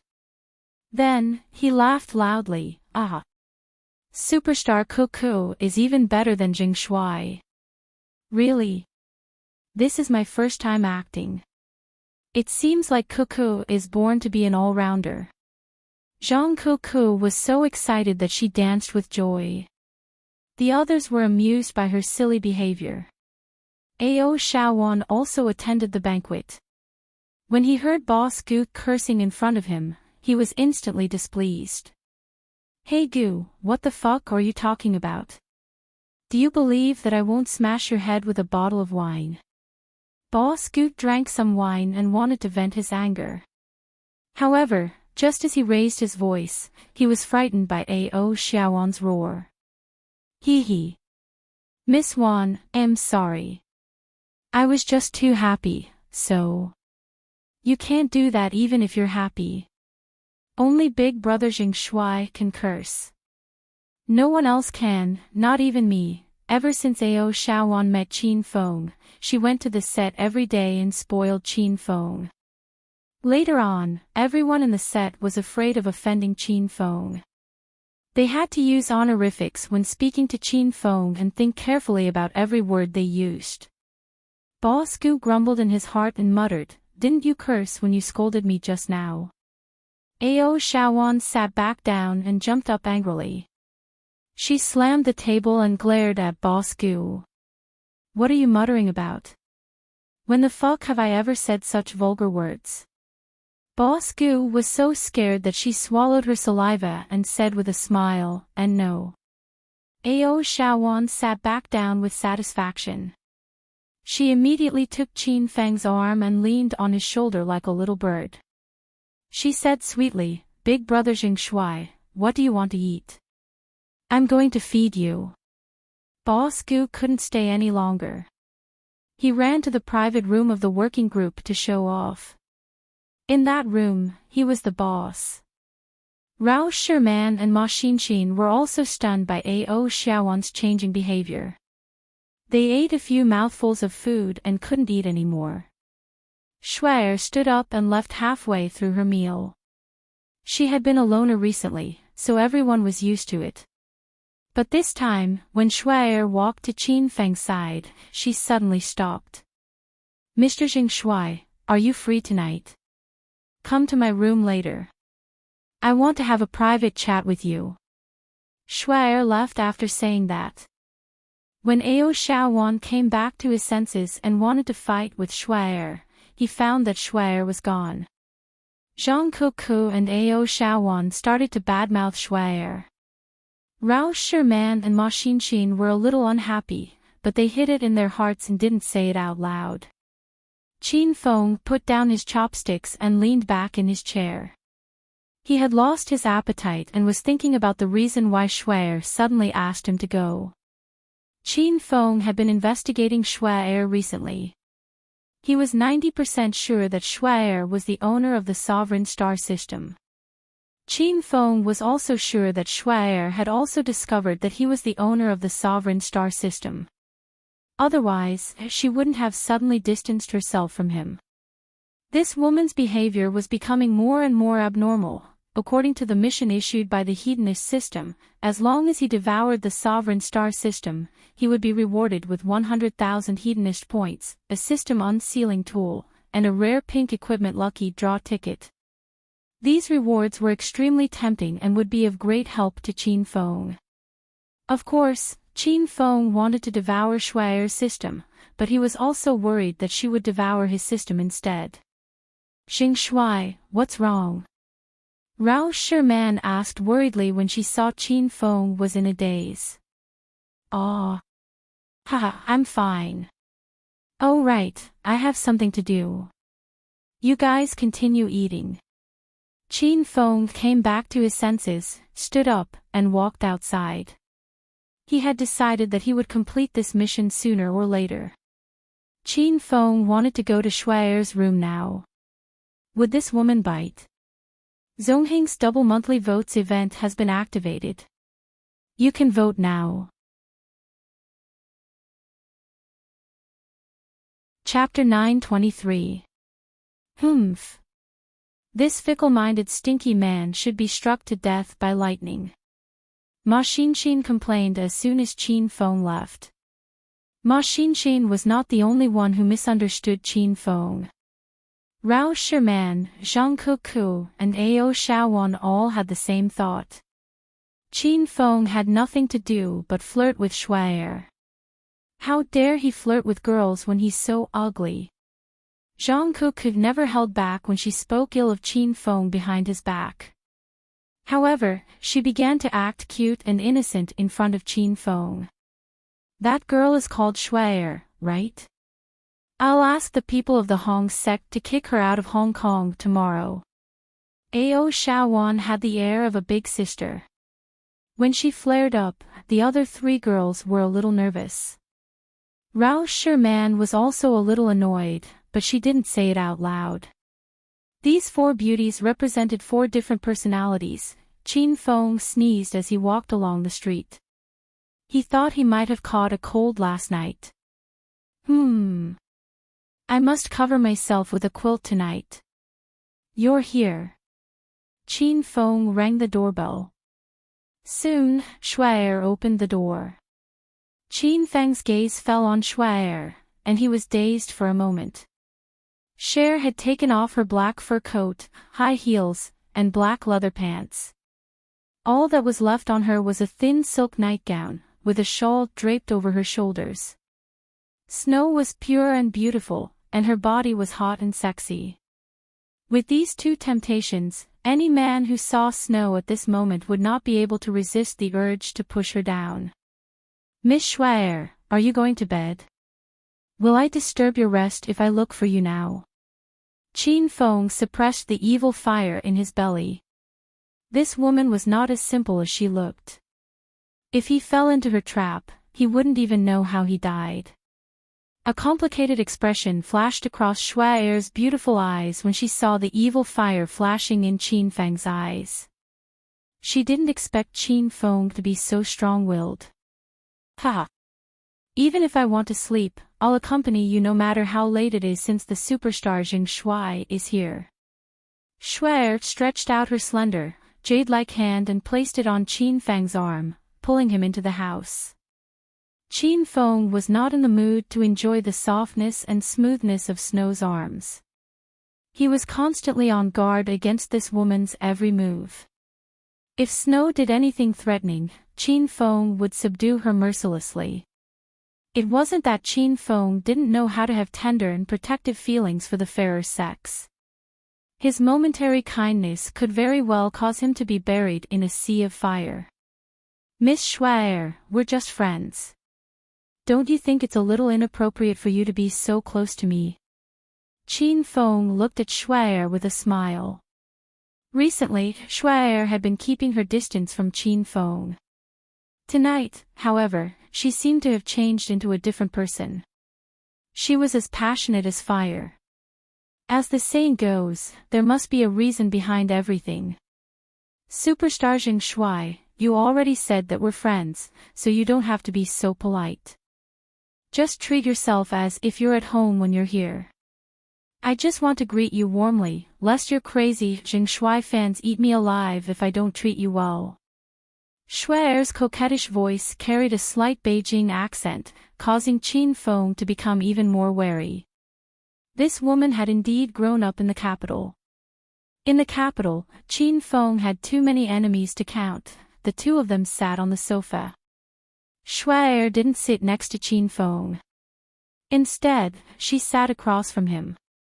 However, this woman intentionally half-bent her upper body and pulled down the neckline of her red spaghetti strap dress, revealing a dazzling expanse of snow white. Beautiful Shui, did you call me over in the middle of the night to show me your chest? Qin Feng stared at Shui's chest with a smile. Shui's pretty face turned red with a whoosh. Qin Feng saw a flash of coldness in the depths of her eyes, as well as an almost imperceptible murderous intent. Ha! You're so naughty, staring at my private parts. You're not doing this on purpose. Otherwise, I wouldn't have the nerve to look. Qin Feng was trying to think of a way to infuriate Shui. Then there's no point in just looking. Why don't you feel it? Shui's beautiful, starry eyes shone with a demonic light. Qin Feng put on a pig face and pretended to lose his soul. How do I feel it? You're so annoying. How else can I feel it? Just a touch or a kiss will do. Shui was as shy as a little girl in love for the first time. However, most people couldn't see the coldness hidden within her. Then can I suck it? Qin Feng's mouth was wide open, and his saliva was dripping out. A deep sense of disgust flashed through Shui's eyes. She was on the verge of exploding. However, she quickly maintained her seductive expression and said shyly, Then you have to be gentler. No, otherwise it'll hurt. Qin Feng was taken aback. He said excitedly, Do you want to kiss me? Sure. Gentler. Just as Shui finished speaking, Qin Feng's dragon claw reached out. Shui shrieked in pain, and tears welled up in her eyes. What are you doing? Shui was enraged. She slapped Qin Feng's pig trotter away. Didn't you tell me to kiss you? I'm going to touch you first. I'll kiss you after I get the feeling. Qin Feng said with a straight face. Shui rolled her eyes. After a long while, she said, Didn't I tell you to be gentler? Yeah, gentler. Qin Feng looked at Shui as if she was an idiot. Did you touch the wrong spot? Shui was stunned for half a minute. She finally understood what Qin Feng was talking about. Shui was so angry that her snow-white skin flushed red. You're a singer, and I like music as well. Let me play a song for you. The atmosphere froze for a moment. Then, Shui walked to the corner of the living room. She opened the curtains and placed a guzheng behind it. I didn't expect the beautiful Shui to know how to play the guzheng. Qin Feng looked at Shui with a smile, but he was already on high alert. Shui did not speak. She sat down in front of the guzheng with a cold expression. She plucked the strings with her index finger, and a beautiful melody reverberated in the room. Thump. Thump. Thump. This was a very beautiful song, but Qin Feng had never heard it before. In fact, the melody was a little strange. It didn't sound like a song of this era. It had a deep and distant feel to it. Shuai seemed to have transformed into another person as she played the guzheng. Her aura changed subtly, and the light in her eyes became more bewitching. Her long hair fluttered even though there was no wind. It was as if a white-haired witch was playing the soul lullaby. That's right, the melody was called the soul lullaby. Qin Fan sat on the sofa. When the song started playing, he felt an invisible force pulling him in. Qin Fan entered an illusory space. He was the only person inside. He couldn't hear the sounds of the outside world. His mind kept reverberating with the tune of the soul-luring song. Qin Feng realized that he had been tricked. He tried his best to bring his consciousness back to reality, but Qin Feng found that it was all in vain. No matter how hard he tried, he couldn't get rid of the demonic voice in his head. The soul lullaby was a demonic tune. It was a high-level offensive skill of the demon race. Other demonic tunes included the lion's roar, thousand-mile voice transmission, and the tsunami roar of the black tortoise. Recently, Qin Feng had been thinking about Shuai's attack style. That was because Snow's body didn't emit any energy waves. She wasn't even a martial artist, so how could she defeat him? Now, Qin Feng understood that Shuai used demonic tunes to attack him. This soul lullaby was probably a high-level skill Shuai obtained from the Sovereign Superstar system. However, it was too late by the time Qin Feng realized this. Even though Qin Feng had put up a lot of defenses, he didn't expect Cher to use this method to trick him. Qin Feng felt his consciousness fading away. He couldn't even control the basic movements of his limbs. If Shuai tried to harm Qin Feng or devoured his hedonist sovereign system, Qin Feng wouldn't be able to fight back. Master! Wake up! You can't fall asleep. Master, focus. Don't listen to that woman's demonic tunes. Shimin Chui Shua and Ouyang Feng's anxious screams suddenly resounded in Qin Feng's mind. However, he could only hear them. He couldn't answer them, and he couldn't pull himself back to reality. The flaming golden eagle and glacial snow mastiff also sensed danger. The two spiritual beasts roared angrily, trying to use their roars to wake their master up. Master, hurry up and use demon sound roar. Qin Feng felt his eyelids getting heavier and heavier. Just as he was about to close his eyes, Little Pig's shriek reached his ears. Qin Feng's eyes lit up. He suddenly remembered the demon sound roar. Roar! Qin Feng used all his strength to roar. However, his roar was as soft as a mosquito's. Qin Feng didn't give up. He roared again and again. The information about the demon sound roar flooded Qin Feng's mind. The unfamiliar information made Qin Feng's head hurt. Roar. Qin Feng opened his mouth and let out a low roar like a dying dog. Roar, roar. This time, Qin Feng roared like a tiger coming down the mountain. Qin Feng felt his body quickly regaining its senses. His consciousness also became clearer. The scene in front of him was no longer a void under the starry sky. The sofa, the television, the floorboards, and the floor-to-ceiling windows all became clear. Roar. Qin Feng suddenly stood up and regained control of his body. Qin Feng roared with all his might. The entire room seemed to shake slightly, and the floorboards made creaking sounds. This was no longer the roar of a wild beast. It was more like a muffled thunder that struck down from the sky.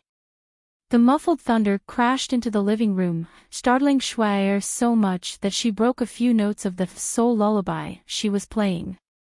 Qin Feng stood ramrod straight like a towering mountain. His black eyes were like an awakened lion, emitting a steady and cold murderous aura. Chapter 924.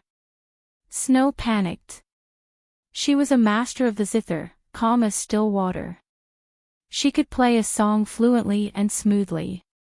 However, after Qin Feng's demonic roar appeared, it completely disrupted Shue's state of mind. Her fingers became stiff, and her tune was cut off. The demonic tune became disorganized and lost its original power. Qin Fen glared at Snow like a starving beast glaring at a plump sheep. Qin Fen's demonic roar did not stop. Instead, it became more and more ferocious. Rumble. The roar was as loud as thunder. It was as if the divine dragon in the sky had been angered and let out a dissatisfied roar. The clear night sky was suddenly filled with dark clouds, as if a thunderstorm was coming. Clang, clang, clang. The zither in front of Shui suddenly snapped, and the strings snapped one by one. One of the strings struck Shui's tender hand, and a few drops of blood dripped down. Snow. You're finally exposed. Qin Fen's voice was filled with uncontrollable excitement. Snow, who had been in an advantageous position, was now in a disadvantageous position. She was so frightened that her delicate body began to tremble. Don't hurt me, I beg you. Snow looked at Qin Fen pitifully. Shui, this is a society where the weak are prey to the strong. Don't blame me. When you tried to harm me just now, you didn't hold back at all. Qin Feng's voice was filled with a devilish quality. It was like the voice of a demon king.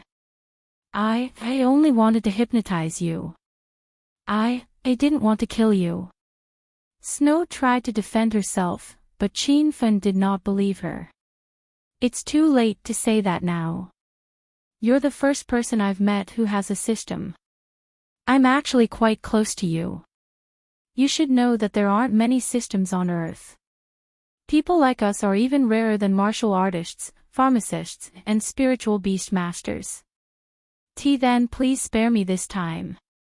I can give you a lot of benefits. Snow was so frightened that she fell on her butt and hid in a corner. Previously, she had received a notification from the Supreme Superstar system that there were other systems nearby. This was the first time Shui had encountered another system after obtaining the system. At the time, she had been even more shocked and afraid than Qin Feng. During this time, Shui had been investigating Qin Feng. In the end, she confirmed that Qin Feng was the owner of the Hedonist sovereign system. The Hedonist sovereign system was many times more powerful than the sovereign superstar system, and so, Shui began to distance herself from Qin Feng, on guard against him. Originally, the two of them did not have any grudges against each other. In fact, they were strangers who had never met before. However, due to personal reasons, Cher had no choice but to get close to Qin Fen. She knew that she could not defeat Qin Fen, so she could only use the soul-luring song to control him. Who would have thought that she would fail in the end? Qin Feng roared incessantly as he approached Shui step by step. The penetrating power of the demonic roar was extremely strong. Not only this room, but the entire Hong Kong International Hotel was filled with the tune of the demonic roar. Demon Sound Howl was a reward given to Qin Feng for completing the I'm a Superstar side quest. According to the system's introduction, Demon Sound Howl was a secret demonic cultivation technique. It was similar to the Lion's Roar technique. Once the Demon Sound Howl was released, low-level martial artists' consciousness would be disrupted and they would lose their ability to fight. When ordinary people heard the demonic roar and their consciousness was disturbed, they would release their instincts and do what they most wanted to do in the depths of their hearts. In the banquet hall of the hotel, Rao Sherman and the other women hadn't left the banquet yet. A series of strange noises drifted into their ears. The women's expressions gradually became absent-minded, and their originally bright and clear beautiful eyes became abnormally empty. Ha ha ha. That's right, I, Ao Shaowan, am Hong Kong's #1 big sister. Who doesn't like it? I'm going to fight him to the death with my machete. Ao Shaowan suddenly picked up a chair beside her and rushed to the private room where Chairman Gu and the others were seated. Rao Sherman looked as if she was sleepwalking. She slowly stood up and sang her favorite song, Because of You. Jungkook could seem to have gone mad. She jumped onto the dining table, grabbed the chicken drumstick and steak on the plate, and started wolfing them down. Ma Xinshin suddenly ran in circles in the empty private room. As she ran, she gritted her teeth and said, I want to lose weight. I want to lose weight. A series of smashing and screams came from the private room next door. Ao Shaowon swung the chair and violently beat Chairman Gu. After Chairman Gu heard the demonic roar, he even took off his pants. He grabbed two beautiful staff members of the director team and was about to have sex with them. In the end, he was chased around the room by Ao Shaowon and was so scared that Chairman Gu's pants were wet. In the lobby on the first floor of the hotel, a group of beautiful receptionists were all lying on the ground. They received hundreds of guests every day, and their faces were stiff from all the smiling. After releasing their instincts, they just wanted to sleep. A group of security guards chased the lobby manager and beat him up. Usually, these security guards were scolded by the manager. Now, it was time for them to release their instincts and release their resentment. Above the 10th floor was the guest room area. Every floor's corridors were filled with undulating screams. These guests were originally here to book a room and fight. At this moment, all of them were wild and more ferocious than beasts. Shuaer's room. Shuaer was also affected by the demonic roar. Her eyes began to blur, and her reaction after releasing her instincts was beyond Qin Fang's expectation. Snow huddled in the corner of the wall, looking extremely helpless and afraid. Her beautiful face was furrowed into a frown and her large eyes blinked frantically. I have something in my head. I am so scared. I don't want a system. I'm scared. I just want to be an ordinary person. Shuaer's body was trembling, and so was her voice. This was the first time she admitted that she had a system. However, Shuaer and Qin Feng were different. Qin Feng was excited to have a system, but Shuaer was worried and afraid. She didn't want to have a system. She was just an ordinary little girl. Qin Feng's roar gradually subsided. Looking at the trembling Shuaer in the shadows, the fragile side of Qin Feng's heart was suddenly awakened. Shuaer had no grudge against him. This was all an arrangement of fate. Two people with systems bumped into each other, and they had no choice but to kill each other. The demonic roar stopped. Time seemed to have stopped at this moment. Rao Sherman and the other women in the private room suddenly came to their senses. Everyone was startled and looked at their own actions blankly. They almost couldn't recognize themselves. Ao Xiaowon's chair smashed into Chairman Gu's head. Chairman Gu rolled on the floor in pain. The memory of what happened just now had disappeared. Chairman Gu had just woken up when Ao Xiaowon threw a chair at him. He wanted nothing more than to tear Ao Shaowon into pieces. What's wrong with this woman? The people in the private room were stunned. Those who didn't close the door quickly closed it. A dozen couples in the corridor hastily pulled up their pants and ran to their rooms. A few unfamiliar couples had already started fighting. Some of the women even called the police. Qin Feng didn't know that his demonic roar had caused such a series of crazy effects. He was a little absent-minded. Looking at the pitiful Shuaer, Qin Feng couldn't bear to kill her. Little pig, do I have to kill Shuaer to devour her superstar system? No, master. Killing the owner of the system is the most inferior way to devour the system, but it's also the simplest and most violent way. If Shuaer is killed and Master wants to devour the ultimate superstar system, you'll need the system unsealing tool to unseal it and make the superstar system acknowledge Master as its host. Apart from that, you can also make Shuaer voluntarily submit to Master and let Master devour her system. Little Pig explained a lot of things. Qin Feng sorted them out. To put it simply, there were two ways to devour the system. One was to kill it by force, and the other was to make it submit to him. Bang! A loud sound rang out, startling Qin Feng. When he looked at the corner of the room, Shuai had already disappeared. The floor-to-ceiling window beside him was smashed. They were on the 13th floor, and Shuai had jumped down from the 13th floor. Qin Feng hurriedly rushed to the window. Although it was the 13th floor and it was nighttime, Qin Feng could see clearly with his night vision goggles. A pile of glass shards fell to the ground. There was no blood, and Shuai was nowhere to be seen. This woman actually escaped. Little pig, locate Shuai for me. Qin Feng's eyes were ablaze with fire. He regretted not killing Shuai earlier. Master, it'll cost you 200,000 hedonist points. Little pig said. Qin Feng only had 13,200 hedonist points. He was shocked by the cost of locating Shuai. Why is it so expensive? Master, as the owner of the sovereign star system, Shuai must have spent a lot of hedonist points to conceal herself. Therefore, if you want to locate her, you'll need to spend a lot of hedonist points to break the concealment formation on her body. Little pig explained. Qin Feng looked at the boundless night sky and punched the frame of the floor-to-ceiling window. The huge frame of the floor-to-ceiling window collapsed with a loud bang, creating a huge pit on the ground. Master, you're too soft-hearted. Ouyang Feng sighed. Shimin Chui Shua shook his head and said nothing. These two heroes were existences who killed without batting an eyelid. They felt that their master was too kind. You can't say that. The main point is that Shuai is a beauty. Master, you'd cut him into pieces.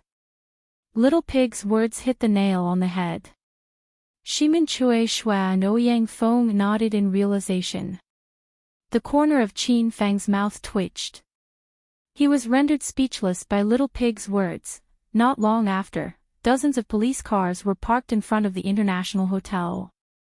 The alternating red and blue lights dazzled everyone's eyes. Rao Sherman and the girls ran to Shuai's room and knocked on the door. Are you all right, Xing Shuai? I think something strange happened just now. After Qin Feng's demonic roar disappeared, everyone regained their senses. The first thing the four girls did was to look for Qin Feng. Zhang Kuku ran around the room like a giant mouse the moment she entered the room. Then, she ran to the living room and yelled, "Shit, shit! Xing Shuai has raped and killed Shuai." He even dismembered her body and flushed it down the toilet. The girls rolled their eyes. They were completely speechless. This woman must have watched too many horror movies. Qin Feng knocked Zhang Kuku's head and said sternly, "Shuai suddenly left due to an urgent matter. I don't think she'll be back." Since Qin Feng had discovered Shuai's identity as the system, he believed that Shuai would hide from him in the future. Naturally, she would not come back. Rao Sherman and the girls nodded doubtfully. Zhang Kuku ran to the empty floor-to-ceiling window and looked at the empty floor beneath her feet. She was so frightened that she started to scream. "Ah, shit! Shit!" Shuai refused to submit to Xing Shuai, so Xing Shuai pushed Shuai down the stairs.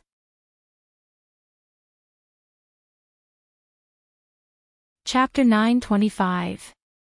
Shuai really left. She never showed up again.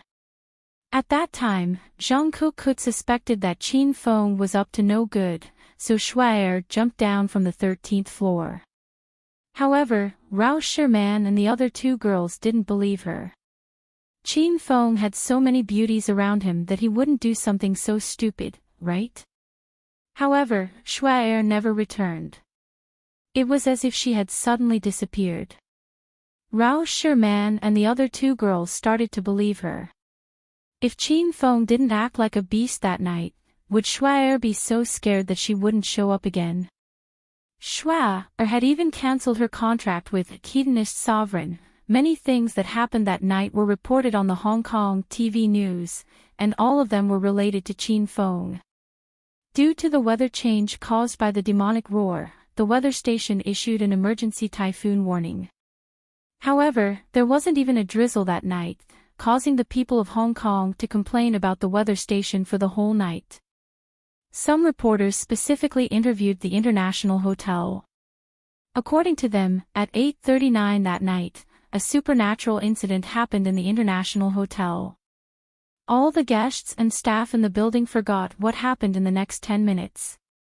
According to the dozens of interviewees, everyone seemed to be possessed by ghosts during the last 10 minutes. They couldn't remember what they did. However, when they woke up, they were shocked by what they did. When the reporter continued to ask everyone what they had done at the time, everyone unanimously remained silent. Other than the weather and supernatural news, there was also the news about the Hong Kong police. According to the surveillance video, at 8:52, someone jumped down from the 13th floor, room 1303. However, the woman suddenly disappeared. She didn't fall to her death, but she was nowhere to be found. The few pieces of news linked together made the people of Hong Kong fearful and in awe. The International Hotel suddenly became a forbidden place in the hearts of the people of Hong Kong. Apart from Qin Feng and the others who stayed there, no other guests dared to stay there. The filming of Hedonist Sovereign in Hong Kong was completed. The group of people rushed to America early in the morning. When they left, Qin Feng felt a little guilty. He felt that he had wronged the International Hotel. At the airport of America, Qin Feng and the others got off the plane. It was also the first time the beauties had come to America. They looked left and right and chattered like happy little birds. The main production team of Hong Kong's House of Millions Media came along. The pretty girls group came. Ma Xin, as Qin Feng's top manager, was naturally there. Ao Shaowan insisted on coming along, and no one dared to stop her. Mr. Gu did not come. He had suffered enough in Hong Kong. He was afraid that if he came to the United States, he would be angered to death by Zhang Kuku and Ao Shaowan. Welcome to America. Two golden-haired men in suits and leather shoes walked over to Qin Feng and the others with 4 female assistants, who had a strong local accent. Hello. We're actors from House of Millions Media from Hong Kong. We're going to shoot a movie in America for half a month. Please take care of us in the future. Rao Sherman took the initiative to talk to them. Her English was very fluent. Hello, beauty. I've received a call from Mr. Gu. We're here to receive you. One of the men with gold-rimmed glasses spoke in Chinese. Although his Chinese was a little clumsy, everyone could understand him. Everyone heaved a sigh of relief when they saw that the man could speak Chinese. Otherwise, it would be tiring to communicate in English and have to translate. Hello. My name is Rao Sherman. This is my group member, Zhang Kuku. That's the superstar Jing Shuai, her manager, Ma Xin, and the superstar Ao Shaowan. Rao Sherman took the initiative to introduce everyone. However, Rao Sherman paused when she introduced Ao Shaowan. She did not know how to introduce Ao Shaowan. The man with the gold-rimmed glasses smiled and said, "Hello, everyone. Welcome to America. I'm Henry, the production director of Can Film Group, and this is the most capable director in our company, Tom." Tom, who stood beside Henry, grinned and revealed his yellow teeth. It seemed like he smoked a lot. Please get in the car. We'll show you around the company. After the introductions were over, Qin Feng and the women boarded a commercial vehicle while the staff of Hong Kong's Media of Millions boarded another van. Henry and Tom were at the back of the group. Both of them were elegant and gentlemanly, but now, they had a wretched smile on their faces as they stared at the buttocks of Rao Sherman and the other beauties. Director Tom, these Chinese chicks are very hot. Henry, who wore the gold-rimmed glasses, rubbed his chin and smirked. They're not only hot, they're the best. I've been a director for more than 10 years, and I've worked with hundreds of Chinese female stars. I can count the number of people who can compare to these 4 chicks with one hand. Tom's eyes were glowing as he spoke. Hee hee. Then we're in luck this time. I like the chick in the white cheongsam. Her name is Sherman, I think. And her teammate, she has a childish face and huge breasts. I'm excited just by looking at them. Henry had already chosen his targets. Tom grinned and said, all right, you can have those too. I'm interested in the other 2. Look at that chick named Axion. Her butt is so big. I'm sure the sound she makes when she's having sex is very rhythmic. That chick Wan has an air of arrogance about her. Haha. We'll have a lot of fun tonight. The 2 of them looked at each other and laughed. Their eyes were filled with wickedness. Tom and Henry only cared about the 4 beauties. They did not mention Chin Fong at all because they thought nothing of him. After the women boarded the BMW, Henry and Tom boarded the other BMW. The motorcade slowly drove toward America's Film and Television Group. Wow!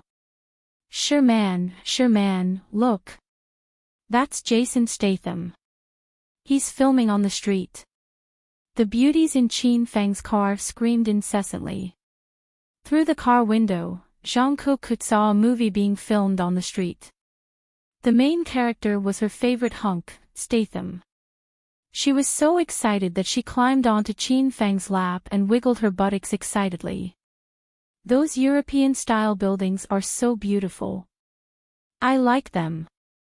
Ma Xinshin clapped her hands happily as she watched the flying castles. Ao Shaowan preferred the people who were rapping and dancing on the street.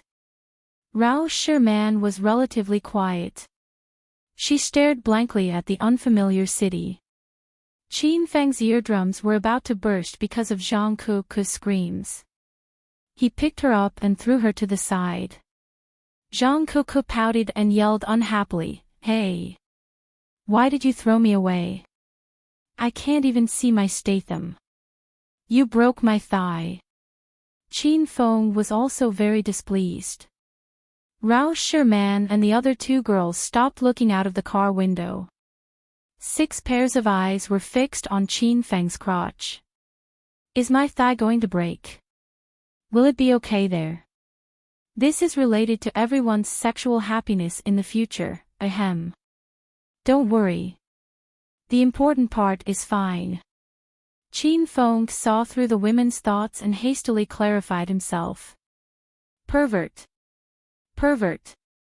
Shameless. The 3 women rolled their eyes at Chin Fong.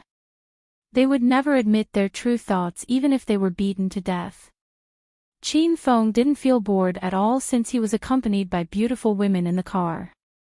After a while, the car stopped in front of a magnificent palace. The women got out of the car. Zhang Ku and Ao Shaowan were running around. Their screams could be heard everywhere. Rao Sherman and Ma Xinshin were taking pictures of each other. Wow! Is this the office of Film Group? It's as gorgeous as the White House. Zhang Ku ran to Chin Fang's side and jumped around with her arms around him. She even insisted on riding on Chin Fang's neck to take pictures. However, Chin Fong rejected her flatly. The other 2 cars arrived one after another. The staff of Hong Kong's Media of Millions, Henry, and Tom got out of the car. Ladies, welcome to the office of Film Group. Let's go in and have a look.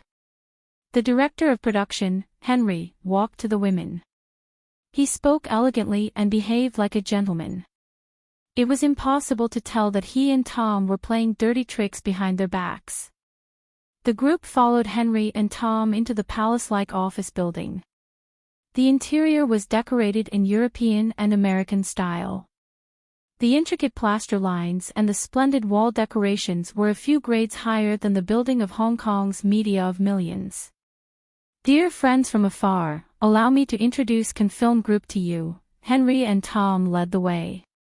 The 4 female assistants who were supposed to receive them at the airport had already gone to work.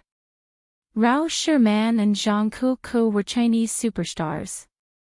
They had been in China's entertainment industry for a long time and had been to a few famous film and television companies in China.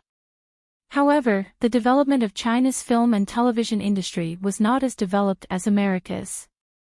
It was evident from the culture of Confilm Group. Confilm Group was huge. Even after walking around for a whole morning, they still couldn't see the whole building. Qin Feng and the group even met a few Hollywood superstars in the company. Some of them were male stars that Zhang Kuku liked very much. Zhang Kuku asked them to take pictures with her and even asked them to pose with her in some weird and idiotic poses. She almost drove the Hollywood superstars crazy. Ladies, it's getting late. Our company has booked a hotel for you. I'll bring you to the hotel now. I'll invite all of you to have dinner tonight. I hope all 4 of you can come. After they were done with the company, Henry and Tom brought everyone to the hotel. The hotel was only 1 kilometer away from Confilm Group. It only took a few minutes to get there.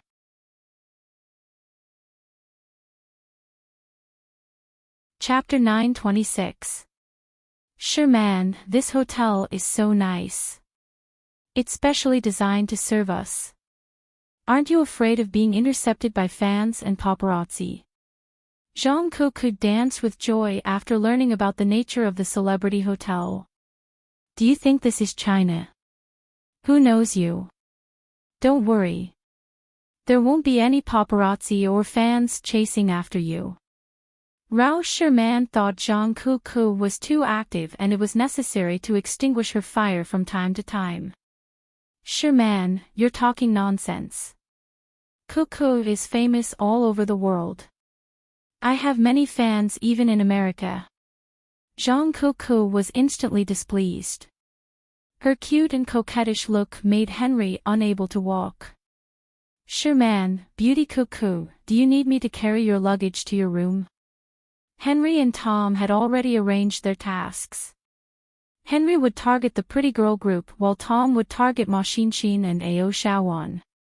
Director Henry, don't bother. Our luggage isn't heavy. We can carry it ourselves. Henry was rejected, so he couldn't force the 2 girls to carry their luggage. Originally, Tom wanted to use Henry's method to woo Ma Xinxin and Ao Shaowan, but it seemed like it wouldn't work. Hee hee. Tom and I won't send you guys off. Go to your room and we'll come back in the evening. The party will be held in this hotel. Henry and Tom bade farewell to everyone and left the hotel. From the beginning to the end, they took care of the 4 beauties but didn't say a word to Qin Feng. The staff of Hong Kong's Media of Millions lived in ordinary rooms while Qin Feng and the others lived in the luxurious suite on the top floor. Qin Feng had revealed his identity to the pretty girl group and Ao Shaowan in Hong Kong, so he didn't have any scruples when he came to America this time. Therefore, he stayed in the same suite with Ma Xinxin and Ao Shaowan. Qin Feng and the pretty girl group's suite faced each other. They greeted each other and returned to their rooms. Ah! There are only 2 rooms in this suite. Ma Xinxin discovered the problem as soon as she entered the room. How could they live in 2 rooms? When Ao Shaowan learned there were only 2 rooms, he rushed up and held Qin Feng's arm. He glared at Ma Xinxin and said, "That's easy. I'll share a room with Qin Feng and you'll have another room. I'll take care of you." Ma Xinxin had always been at odds with Ao Shaowan. She also rushed up and held Qin Feng's other arm. "Why are you sleeping with Qin Feng? I'll even take care of you. You can sleep on a big bed by yourself." Ao Shaowan was so angry that his nose became crooked. You dare to disobey me? Do you know who I am?" In Hong Kong, no one dares to offend me, Ao Shawan. Ao Shawan's big sister's temper flared up. That arrogant momentum was really not something that an ordinary person could fake. But Ma Xinshin was not afraid of Ao Shawan, because she was completely confident that she could kick this damn girl away. Humph. What's wrong with big sister? Others might be afraid of you, but I'm not. Besides, this is America, not Hong Kong. Ao Shawan was stunned. She had just arrived in the United States and hadn't adapted yet. Yes, this was not Hong Kong. No, so what if it's not Hong Kong? If you dare to disobey me, as long as you return to the country, I can kill you in minutes. Come on, don't talk about returning to the country. If you make me unhappy, I can trample you to death now. The two women quarreled, one fiercer than the other, which stunned Qin Feng. Ahem. Why do you have to quarrel over these trivial things? Isn't it simple to have 2 rooms? I'll sleep in one room, and you two sleep in the other. Qin Feng was afraid that the 2 women would really fight if they quarreled again, so he quickly came out to mediate. The 2 women tilted their heads and snorted coldly at the same time. Humph. I don't want to sleep with that woman. Qin Feng thought about it and felt that it was not good to let the 2 women sleep together. Either Ao Shawan killed Ma Xinshin in the middle of the night while she was asleep, or Ma Xinshin kicked Ao Shawan to death in anger. Then you two sleep in the same room with me, okay? Qin Feng said seriously. That's more like it. After the 2 women agreed, their expressions suddenly changed. They felt that something was wrong. Go to hell. You pervert. Because of the problem of sleeping, Ao Shawan and Ma Xinshin quarreled for the whole afternoon. Qin Feng's head was swollen because of the 2 women. Fortunately, Rao Sherman and Zhang Kuku came to Qin Feng's room to play. Zhang Kuku took the initiative to invite Ao Shawan to sleep in her room. Then, Rao Sherman slept with Big Sis Ling, while Qin Feng and Ma Xinshin slept in their own room. Finally, the problem of sleeping was solved. Qin Feng heaved a long sigh of relief. He had known Zhang Kuku for a long time, but this was the first time this girl helped him with something serious. The 4 women surrounded Qin Feng's room and played until night fell. Due to the time difference between America and China, it was nighttime in America while it was daytime in China. The 4 women were a little sleepy at this time. However, they hadn't eaten anything since they got off the plane. They were hungry and couldn't sleep. Suddenly, the doorbell of Qin Feng's room rang. He opened the door and saw Harry and Tom. They stood at the door and watched Qin Feng lying on the sofa like a paralyzed Guyu. Rao Sherman peeled grapes and fed him. Zhang Kuku and Ao Shawan each pinched one of Qin Feng's legs. The scene stunned Harry and Tom. Are all Chinese beauties like this? Or are all Chinese men as ugly as Xing Shui? Director Harry, Director Tom, you're here. Ma Xinshin beckoned them into the room. Tom's target was Ma Xinshin and Ao Shawan. He especially liked Ma Xinshin's big buttocks. He glanced at Ma Xinshin's buttocks and said with a smile, "Haha. Sorry to keep you ladies waiting. We're here to take you to the party tonight." The 4 women were starving. When they saw it was time to eat, they hastily got up and went out. Under Harry and Tom's lead, they arrived at the banquet hall on the 3rd floor. They had booked the entire place. 2 rows of dining cars lined the hall were filled with all kinds of delicious food and wine. Most of the food was Western cuisine, and the drinks were mainly red wine, champagne, and whiskey. Superstar Xing Shui, you're here. The staff of Hong Kong's House of Millions Media had arrived. When they saw Xing Shui, Rao Sherman, and the girls, they came up to greet them. In fact, during the 10 days of filming in Hong Kong, these staff had built a good relationship with Qin Feng and the girls. Especially after Qin Feng and the girls turned this youth idol drama into a brainless comedy, they laughed until they cried during the filming every day. That kind of cheerful feeling made them friends easily. Qin Feng and the beauties didn't put on airs like celebrities. They greeted everyone like they were good friends. After greeting each other, the atmosphere of the party started to liven up. There was elegant music playing in the banquet hall, and a few couples were dancing the waltz. Superstar Sherman, although I'm in America, the fame of you and Kiki has traveled across the ocean and reached my ears. I admire the beauty of you Asians very much. You're gentle, elegant, and very charming. Harry tried to get close to Rao Sherman. The reason he learned Chinese was to chase after Chinese girls. Seeing that Harry and his men had made their move, Tom also ran to Ma Xinshin and Ao Shaowan. Miss Ao, you're the woman with the most character I've ever seen. Your carefree nature deeply attracts me.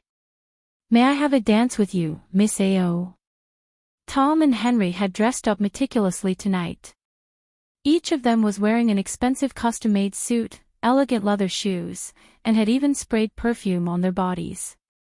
Coupled with their handsome appearance and gentlemanly demeanor, the few Chinese female celebrities who had come earlier had basically fallen for them.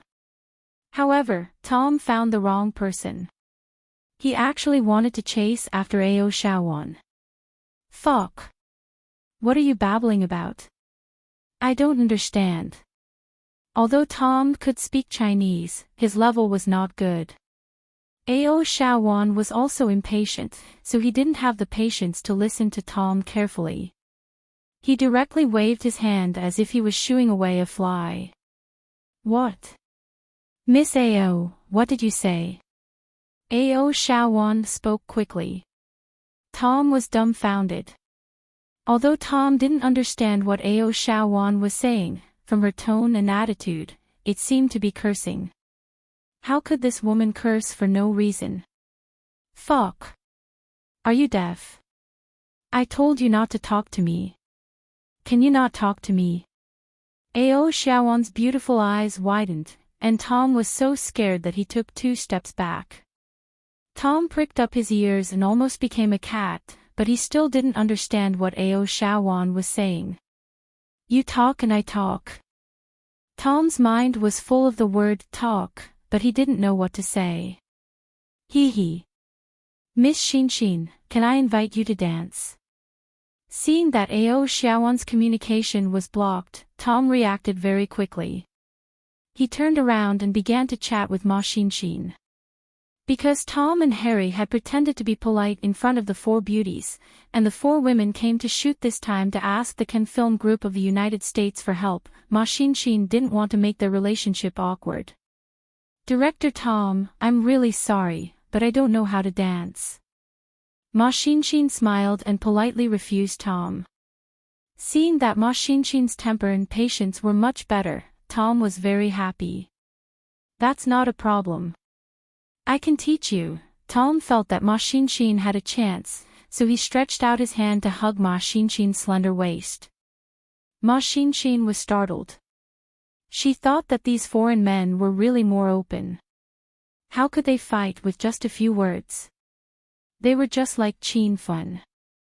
Ma Xinshin was a little unhappy, but for the sake of her face, she could only smile and take a step back. Hee hee. Director Tom, I really don't know how to dance. You'd better find someone else. Ma Xinshin covered her mouth and giggled. This was just an apologetic way of refusing, but Tom didn't think so. He was a little elated. He thought that Ma Xinshin was shy, and this woman obviously liked him. Miss Xinshin, don't be shy. I'll teach you how to dance the waltz. It's very easy. Tom took another big step forward and reached out to hug Ma Xinshin again. Ma Xinshin was really angry this time and pushed Tom casually. However, Ma Xinshin was not the Ma Xinshin of the past. She had learned to use inner chi, but she was not proficient in controlling it. Ouch!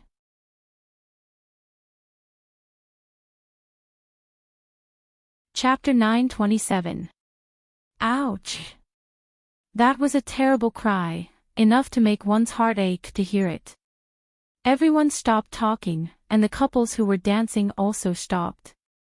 Everyone's eyes were focused on Tom. Isn't he the director of Can Film Group? Why is he lying on the ground? Oh! Americans love hip-hop. Director Tom is going to do a hip-hop dance. Clap, clap, clap. There was a round of enthusiastic applause. Everyone was looking forward to Tom making a big windmill. That would be so cool. However, after a while, Tom didn't dance at all.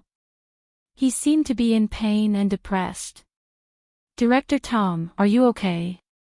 Henry was flirting with Rao Sherman. When he saw Tom lying on the ground, he stopped flirting and hurried over to help Tom up. Tom gritted his teeth in pain. He felt as though his bones were about to fall apart. Tom regretted his decision. He felt that he had chosen the wrong target. One was arrogant like a big sister, while the other was born with godly strength. All these Chinese celebrities seemed to be freaks. Director Tom, are you okay? The floor is too slippery. Otherwise, you wouldn't have fallen. Ma Xinshin was taken aback. She didn't expect that she would push Tom so hard that he would fall to the ground. However, Ma Xinshin would never admit that she was the one who overthrew Tom. She was afraid that Can Film Group would cancel the collaboration before the shooting of the American film started. Tom suffered a loss. His excuse of slipping and falling was a good one. Otherwise, he would be embarrassed enough if everyone knew he was overthrown by a woman. Ha! I am fine. Thank you for your concern, Miss Xinshin. The floor is really slippery. Director Henry, can you help me to a corner to rest? I'll be fine after some rest. Tom was in so much pain that he couldn't walk. He couldn't flirt with girls anymore. All he wanted now was to go to a corner to rest. After helping Tom to a quiet corner, Henry hurried back. He still wanted to flirt with girls. Miss Sherman, something happened to my friend just now. I'm so sorry. May I have a dance with you? Henry kept pestering Rao Sherman. At first, Rao Sherman politely rejected him. But now, she didn't waste time and ran to Qin Feng. Xing Shui, would you like to dance with me? Sure. Qin Feng had long since discovered that Harry and Tom were up to no good. At this moment, he hugged Rao Sherman's slender waist and glared at Harry complacently. Harry almost vomited in disgust when he saw Rao Sherman taking the initiative to dance with Qin Feng. There was definitely something wrong with this Chinese beauty's taste. Hee hee. Miss Kiki, how are you adjusting to your new life in America? Just let me know if you need anything. After Rao Sherman left, Henry started to pester Zhang Kuku. Zhang Kuku stood in front of the row of dining cars with a watermelon in each hand. She nibbled on the watermelon and looked at Henry like an innocent bystander. Are you sure that you can just ask if you need anything? Of course. It's my honor to be of service to Beauty Coco. Henry's words and actions were filled with gentlemanly air. Okay. Hurry up and get someone to move these 2 rows of dining carts to my room. Don't let anyone else eat. Zhang Kuku clapped her hands excitedly, causing the watermelon in her hand to drop onto Henry's leather shoes. In order to have a successful date tonight, Henry purposely put on his most expensive pair of branded leather shoes. He was reluctant to wear this pair of shoes during normal times, so he put them on after polishing them until they were shiny. However, the watermelon water and a few watermelon seeds stuck to them. Henry was so angry that his nose became crooked. When Henry recalled Zhang Kuku's idiotic request, he rolled his eyes and ignored Zhang Kuku. He bent down to wipe his shoes with a handkerchief, but the watermelon water was sticky. The more he wiped, the dirtier the shoes became. Henry was so angry that his lungs almost exploded. "Aw! You pervert! You peeped under Keek's skirt." Henry had only bent down for a short while when someone stepped on his head. The stomp caused him to lose his balance, causing him to fall on the watermelon skin. He slid for a few meters before he came to a stop. There were many people dancing around him, so no one noticed Henry.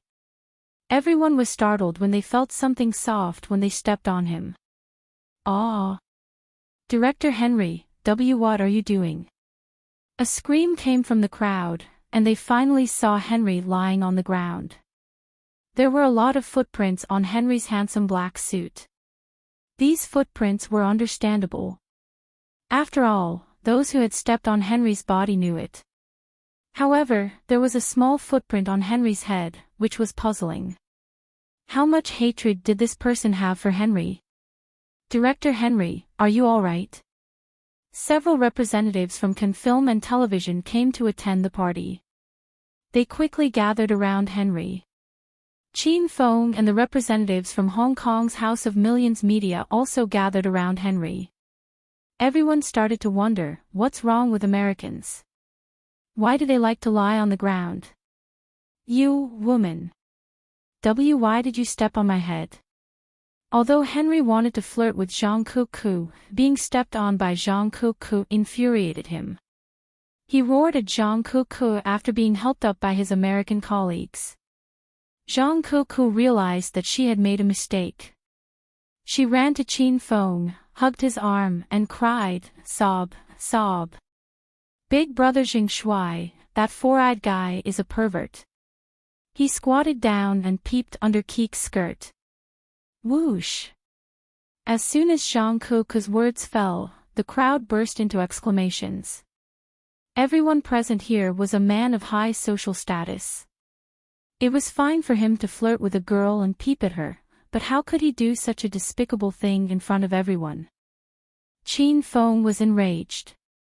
Without saying a word, he slapped Henry's face. The loud and clear slap silenced the noisy banquet hall. The Cannes Film and Television employees' jaws dropped to the ground.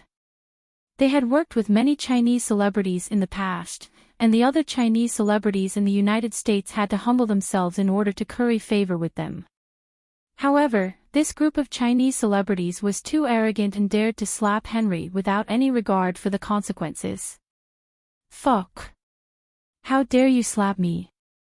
You're courting death." Henry was enraged by the slap. He roared at Chin Fong fiercely. Chin Fong had a calm expression on his face as he coldly said, "So what if I hit you? How dare you peep under my friend's skirt? Not only did I slap you, but I'll also call the police to arrest you. Don't think that we're afraid of you just because we're in the United States. We won't tolerate such despicable things." Chin Feng's words were filled with righteous indignation. The power of his emotions was extremely strong, and it instantly infuriated the staff of Hong Kong's Media of Millions. "Brother Jing Shui, I'm going to post a Weibo post to denounce Henry and ask the Chinese netizens to support us. I'm acquainted with the Chinese embassy in the United States. I'm asking them for help. Do you think the Chinese are pushovers? Our 1.3 billion compatriots are not for sex. I want to speak to the CEO of Cannes Film and Television. Is this the quality of your employees?" The team members who came with Chin Fong and the others all took out their phones and glared at Henry and the others like tigers watching their prey. The Cannes Film and Television employees felt a little guilty. After all, it was director Henry's fault. Why did you peep under someone's skirt at a party? You should have done it in private when no one was around. Henry felt guilty, or rather, he was dumbfounded. Since when did I peep under that woman's skirt? I'm clearly cleaning my shoes, okay? However, Henry knew it was useless to say anything now. There was a Chinese proverb that said, "You can't wash yourself clean even if you fall into the Yellow River." Hey! Don't accuse me wrongly. How can I, Henry, peep under a woman's skirt? I was cleaning her shoes just now. Don't spout nonsense. Henry knew it was useless to explain himself, but he had no other choice but to defend himself. Cleaning shoes. That means you've admitted to peeping under a woman's skirt, said Qin Feng. The Chinese people nodded their heads. It seemed like they had used the excuse of cleaning shoes to peep under a woman's skirt. Henry rolled his eyes and almost fainted from anger. I didn't peep. Don't call me. Let's forget about it. Before, Harry had looked as if he wouldn't stop until he killed Qin Feng. Now, he immediately shriveled up. Zhang Kuku, who was standing behind Qin Feng, wanted to laugh but couldn't. Her neck was red from holding back her laughter. Qin Feng said with a straight face, "You think you can forget about it? You've peeped under my colleague's skirt. You should apologize to her." Henry was so angry that his vision darkened. He was the victim, so why did he have to apologize to her? I said let's forget about it. Don't push your luck.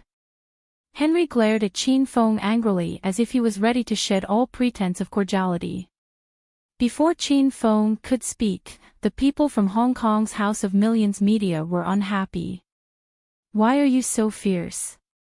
It seems like we have to call the police. My acquaintance from the Huaxia embassy in the US is my cousin. Henry was depressed, but he still took the initiative to admit his mistake. Miss Cuckoo, I'm very sorry. I didn't mean to peep under your skirt.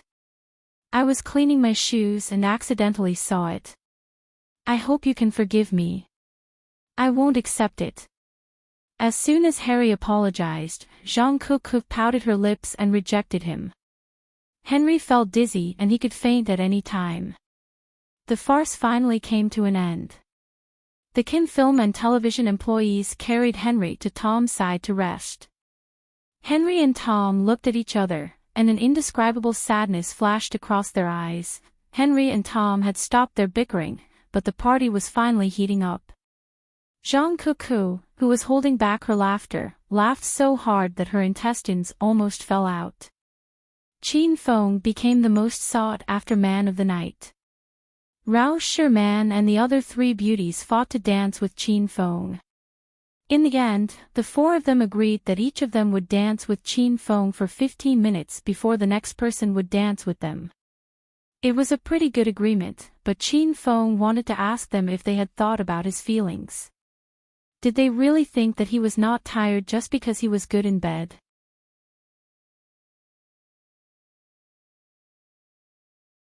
Chapter 928. It was said that loneliness was a one-man party.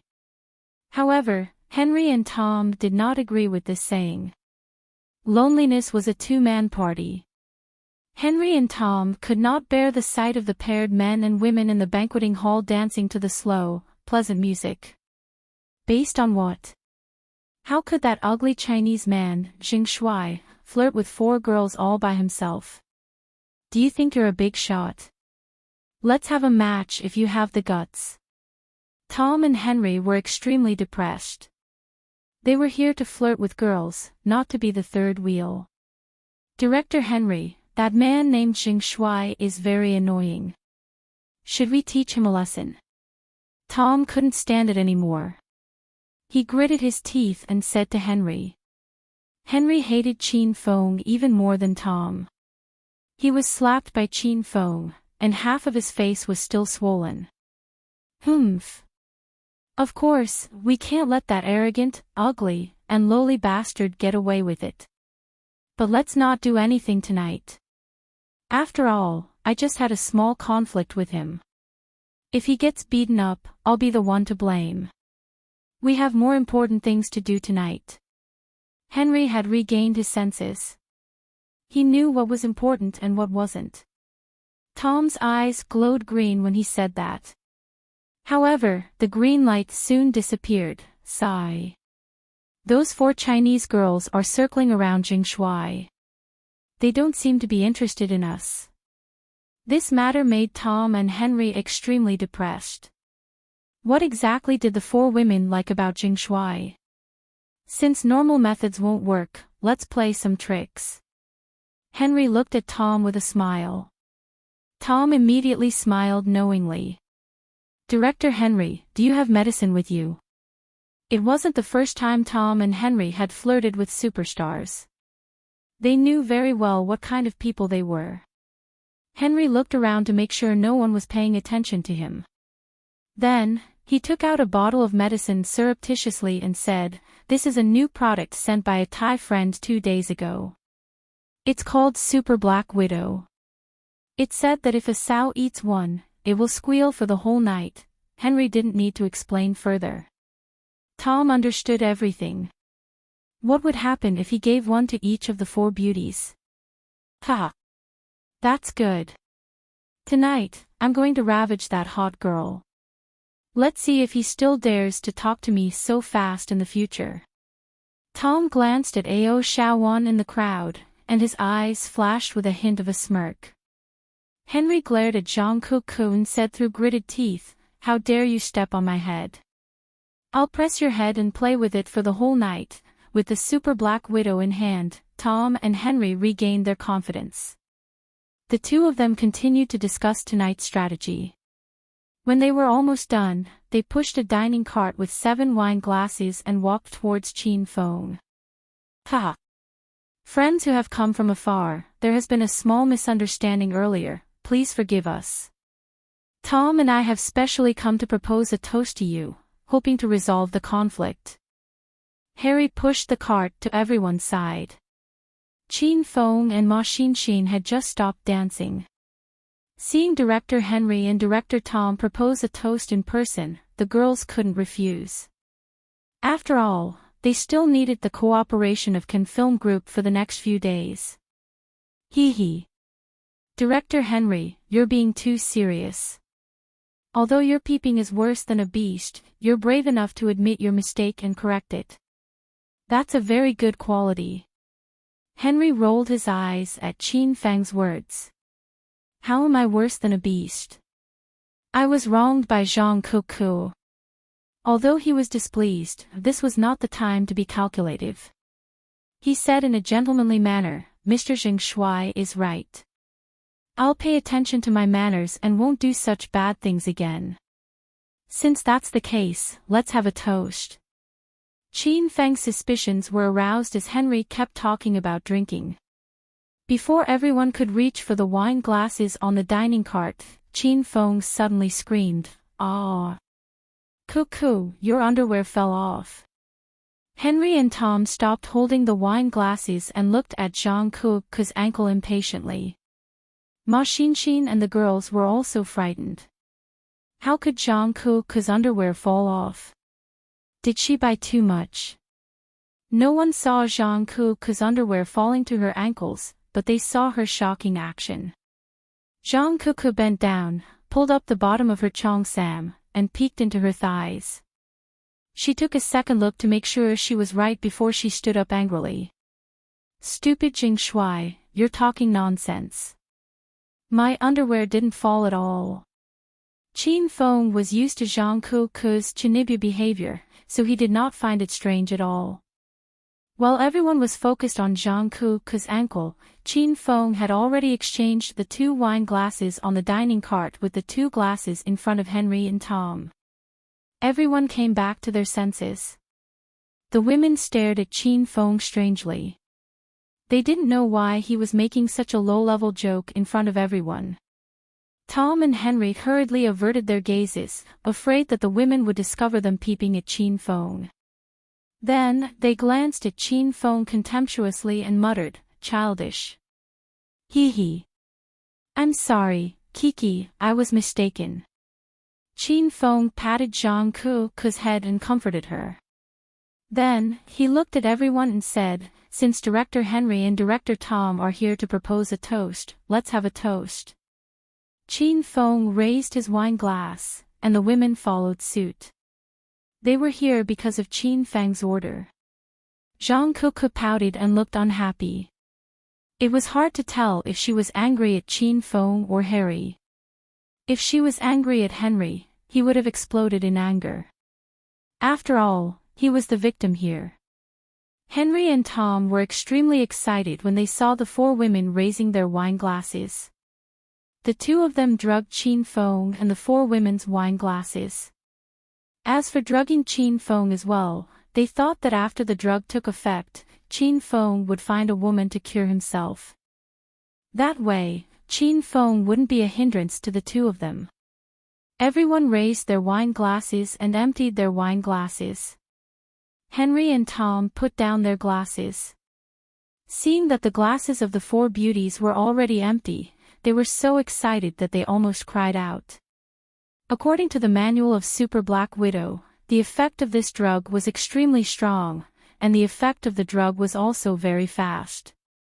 It was estimated that the four beauties would be affected in 15 minutes. Hee hee. Since everyone has drunk this glass of wine, let's not talk about what happened before. We are still good friends. Henry chuckled and said some polite words to avoid exposing the identity of the drugged women.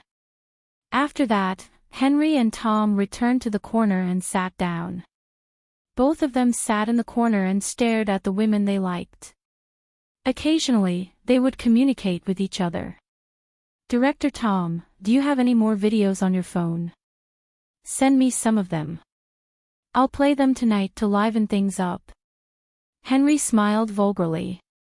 Tom's smile became even more vulgar. As a director, Tom had a lot of videos. Moreover, these videos were not the kind that could be downloaded from the internet. They were all videos taken by the celebrities that Tom had slept with before. Tom took out his phone and fiddled with it for a while. Then, he gave Henry a knowing smile and said, "Okay." Henry hastily accepted the video and realized that it had 12 gigabytes of memory.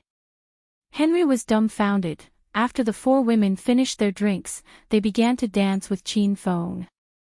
Although Chin Fong appeared to be engrossed in the waltz with the beauties, he was secretly observing Tom and Henry. When he saw the two of them whispering to each other in the corner and smiling vulgarly from time to time, Chin Fong was even more certain that they had drugged the wine. Since they had drugged the wine, Rao Sherman, the other three women, and even his glass of wine must have been drugged. Chin Fong only swapped 2 glasses of wine for them. In other words, among the 5 of them, 3 of them had drunk the wine that was drugged. Chin Fong was dancing with Zhang Kuku. Occasionally, he would glance at Rao Sherman and the other 2 women. He mainly wanted to observe their reactions. After all, Chin Fong had no idea what drug Henry and Tom had drugged them. Hey! How can you do this? You're always distracted when you dance with me. You even peek at Sherman and the other women. You're pissing me off. Zhang Ku could soon realize that Chin Fong was not paying attention when he was dancing. She was so angry that she bumped her chest against Chin Fong. Chin Fong felt that he was almost bounced off. Aw.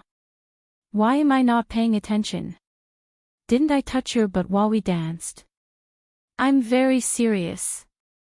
Although Chin Fong was serious, his eyes were still peeking at Rao Sherman and the other 2 women.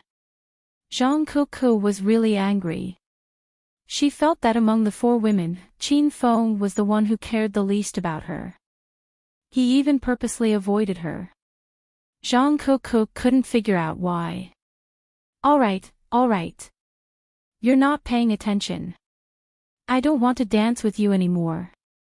Zhang Kuku pushed Chin Fong away and stormed toward the washroom in a huff. Chin Fong paid no attention to her and sat beside the 3 women. Huh? Why did Kuku leave? Rao Sherman asked. She said she had to go to the washroom. Chin Fong casually made up an excuse. Ah. That's great. Big brother Jing Shui, let's go dance. Ao Shaowan hastily pulled Chin Fong. She couldn't let go of such an opportunity. Ma Xinshin was instantly displeased. She glared at Ao Shaowan and yelled, "Hey! Don't you know the rules? Even if Zhang Kuku doesn't dance, Sherman will be next. Why are you snatching her? Snatching her is my business. Sherman didn't say anything. Why are you making a fuss, big butt? Ao Shawan and Ma Xinshin quarreled with each other after exchanging a few words. Qin Feng and Rao Sherman were used to it. Ma Xinshin's eyeballs almost popped out when she was called a big butt. You yellow-haired little girl. What did you call me? Big butt. Is there something wrong with your head? Ma Xinshin was furious.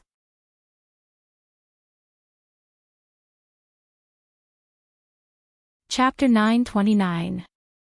Why you called me a yellow afro? Why your eyes grew on your butt? When did I dye my hair yellow? When did I have an afro? What does afro mean? This is the first time I've heard of this word. Ao Shawan rolled his eyes. When he said this, he was obviously a little unconfident. After learning that Jing Shui was Qin Feng, Ao Shawan's yellow afro was gone the next day. Now, he had a head of long black hair that fell over his shoulders. From time to time, he would tie his hair into 2 ponytails, which scared Qin Feng and the beauties. Pretend. Keep pretending. You're a non-mainstream afro. Ma Xinshin pursed her lips and deliberately angered Ao Shawan. Why you have a big butt? Ma Xinshin stamped her feet angrily. She felt the ground shake. So what if I have a big butt? Women with big butts can have sons. Can you? If you want to have a son, then have one. It has nothing to do with me, Ao Shawan retorted. Of course it has nothing to do with you. It has something to do with Jing Shui. He said he likes sons. Ma Xinshin stared at Ao Shawan triumphantly.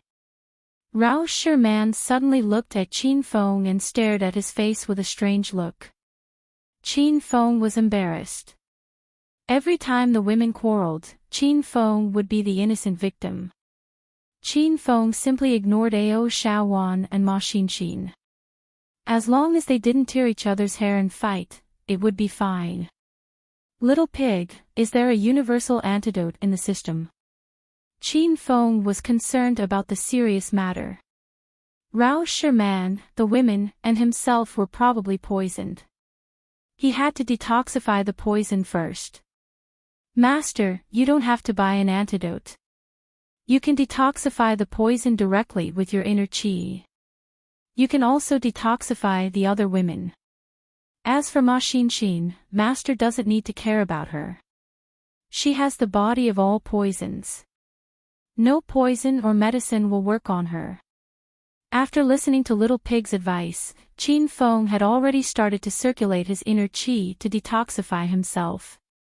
The detoxification process was very simple. He only needed to let the inner qi circulate once in his body.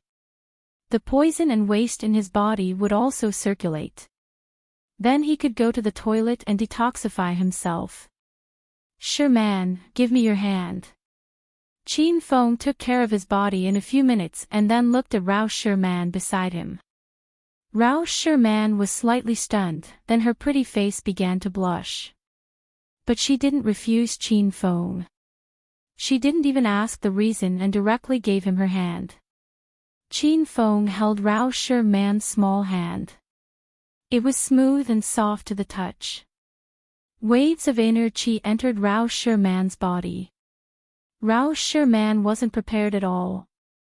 She suddenly let out a coquettish cry, which tickled Qin Feng's heart. After Rao Sherman, Qin found that Ma Xinshin and Ao Shawan were still.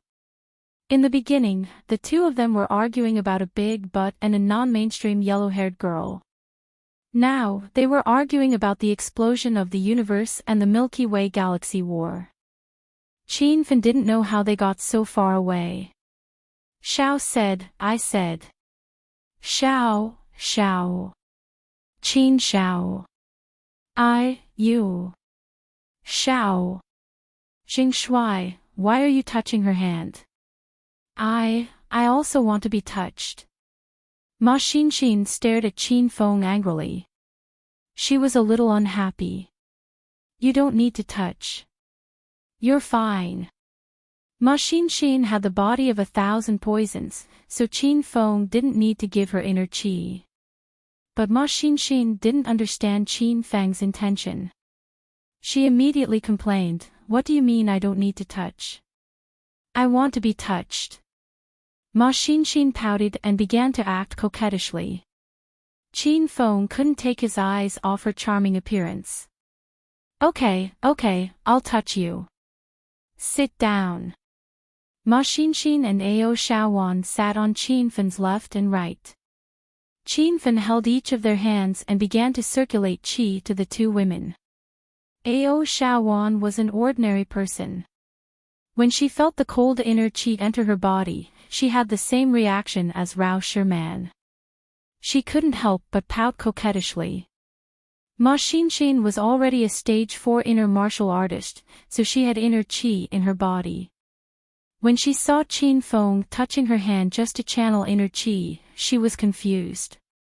Okay, sit here obediently. I'm going to the washroom. After dealing with Rao Sherman and the other two women, Qin Feng went to find Zhang Kuku. He hadn't done that girl yet. Director Henry, quick, look, that annoying Jing Shui has left. Tom shouted excitedly from the corner. Harry also noticed that Qin Feng had left. The two of them sat in the corner and observed Qin Feng's every move. That brat seems to have gone to the washroom, Henry said. Who cares where he went, it's time for us to start, it's been 10 minutes. Tom looked at the three beauties sitting in the crowd with an impatient look. The Super Black Widow will be effective in 15 minutes. Let's wait for 2 more minutes. Don't let 1 or 2 minutes spoil the whole thing. Harry had a steadier temperament, so the two of them kept staring at the three women, paying close attention to the three beauties' every move. Qin Feng arrived at the door of the men's washroom. Before he entered, he was suddenly pulled into the women's washroom. Qin Feng instinctively wanted to fight back. His hand fell on the woman's head, but he stopped abruptly. Cuckoo, are you crazy? Let go of me. Qin Feng glared at Zhang Cuckoo angrily. Is this woman still mad at me? Is she trying to get back at me by dragging me into the women's washroom? Big brother Qin Feng, hug Cuckoo. Zhang Cuckoo raised her head slightly. The light in her beautiful eyes dimmed. She opened her mouth slightly and licked her lips with her pink tongue. She looked extremely alluring. Don't try to trick me. I won't fall for it. Seeing Zhang Cuckoo's lustful expression, Qin Feng was 100% sure that this woman was trying to set him up. This was the women's washroom. If a woman came in, she would kick him out like a pervert. No.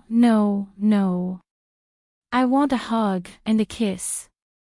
Zhang Cuckoo refused to let go of Qin Feng. She even used all her strength to pull Qin Feng into the washroom cubicle. Qin Feng had to hand it to Zhang Cuckoo. When this woman acted like an idiot, even Qin Feng was afraid of her. Tat tat tat.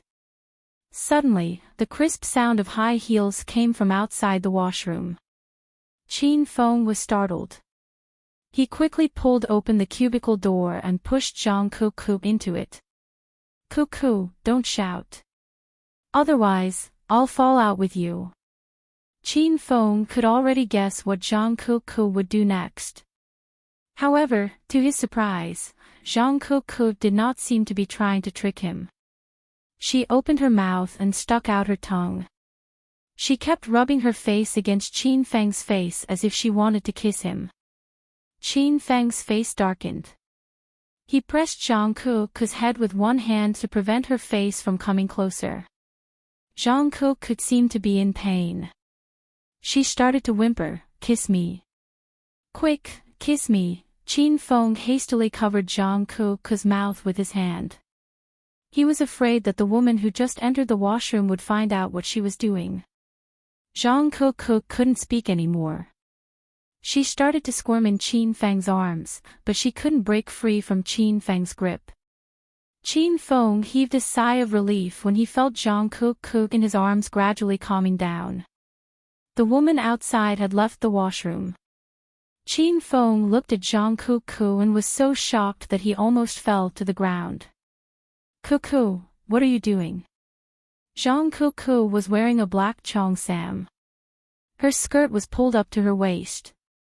Chin Feng was sure that Zhang Kuku's underwear was still on her body. I want. Zhang Kuku's words were unclear, and her eyes were lifeless. Chin Feng could tell that Zhang Kuku had been drugged, had she drunk the wine. Judging from Zhang Kuku's condition, Henry and Tom must have drugged her. Chin Feng didn't know whether he should thank Henry and Tom or Henry and Tom. Zhang Kuku took the initiative to grab Chin Feng's hand and pressed it against her chest.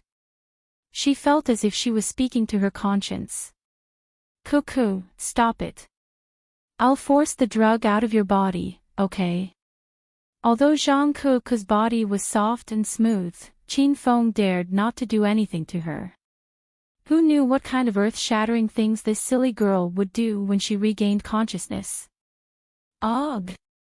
I can't take it anymore. Hurry up. Zhang Kuku's words were uttered subconsciously. Her face was filled with resentment and she began to nudge Chin Feng with her body. Chin Feng was tormented by Zhang Kuku's long legs. Suddenly, Zhang Kuku stood on the toilet bowl and sat on the lid of the cistern. She wrapped her legs around Chin Feng's waist and mumbled, I'm not taking off my underwear. It's so troublesome. Chin Feng was dumbfounded. He did not move and allowed Zhang Kuku to unbuckle his belt. Director Henry, they're moving. The three girls are moving, Tom yelled excitedly. Even his choice of words was a little shocking. It seems like they're going to the washroom. This is a good opportunity. I love to have sex in the washroom. Henry was also excited. Both of them quickly got up and headed to the washroom. When they arrived at the washroom, they bumped into Rao Sherman and the other two girls. Hee hee. Three beauties, come to the washroom. Ha! What a coincidence. We're also here to use the washroom. Henry and Tom greeted the three girls. Henry purposely looked at his watch. It had been 15 minutes since the three girls started drinking. This was the time when the drug of the Super Black Widow was at its strongest. Could it be that the three girls were suffering and wanted to relieve themselves in the washroom? Rao Sherman and the other two girls stopped at the washroom's entrance. They looked at Henry and Tom with a strange gaze. Are these two sick? Why the hell are they greeting me at the washroom's entrance? Okay, let's go in. Rao Sherman was the most sensible one. Although she was a little unhappy, she still gave a simple reply to Henry and Tom. Hee hee. Since it's such a coincidence, why don't we go together?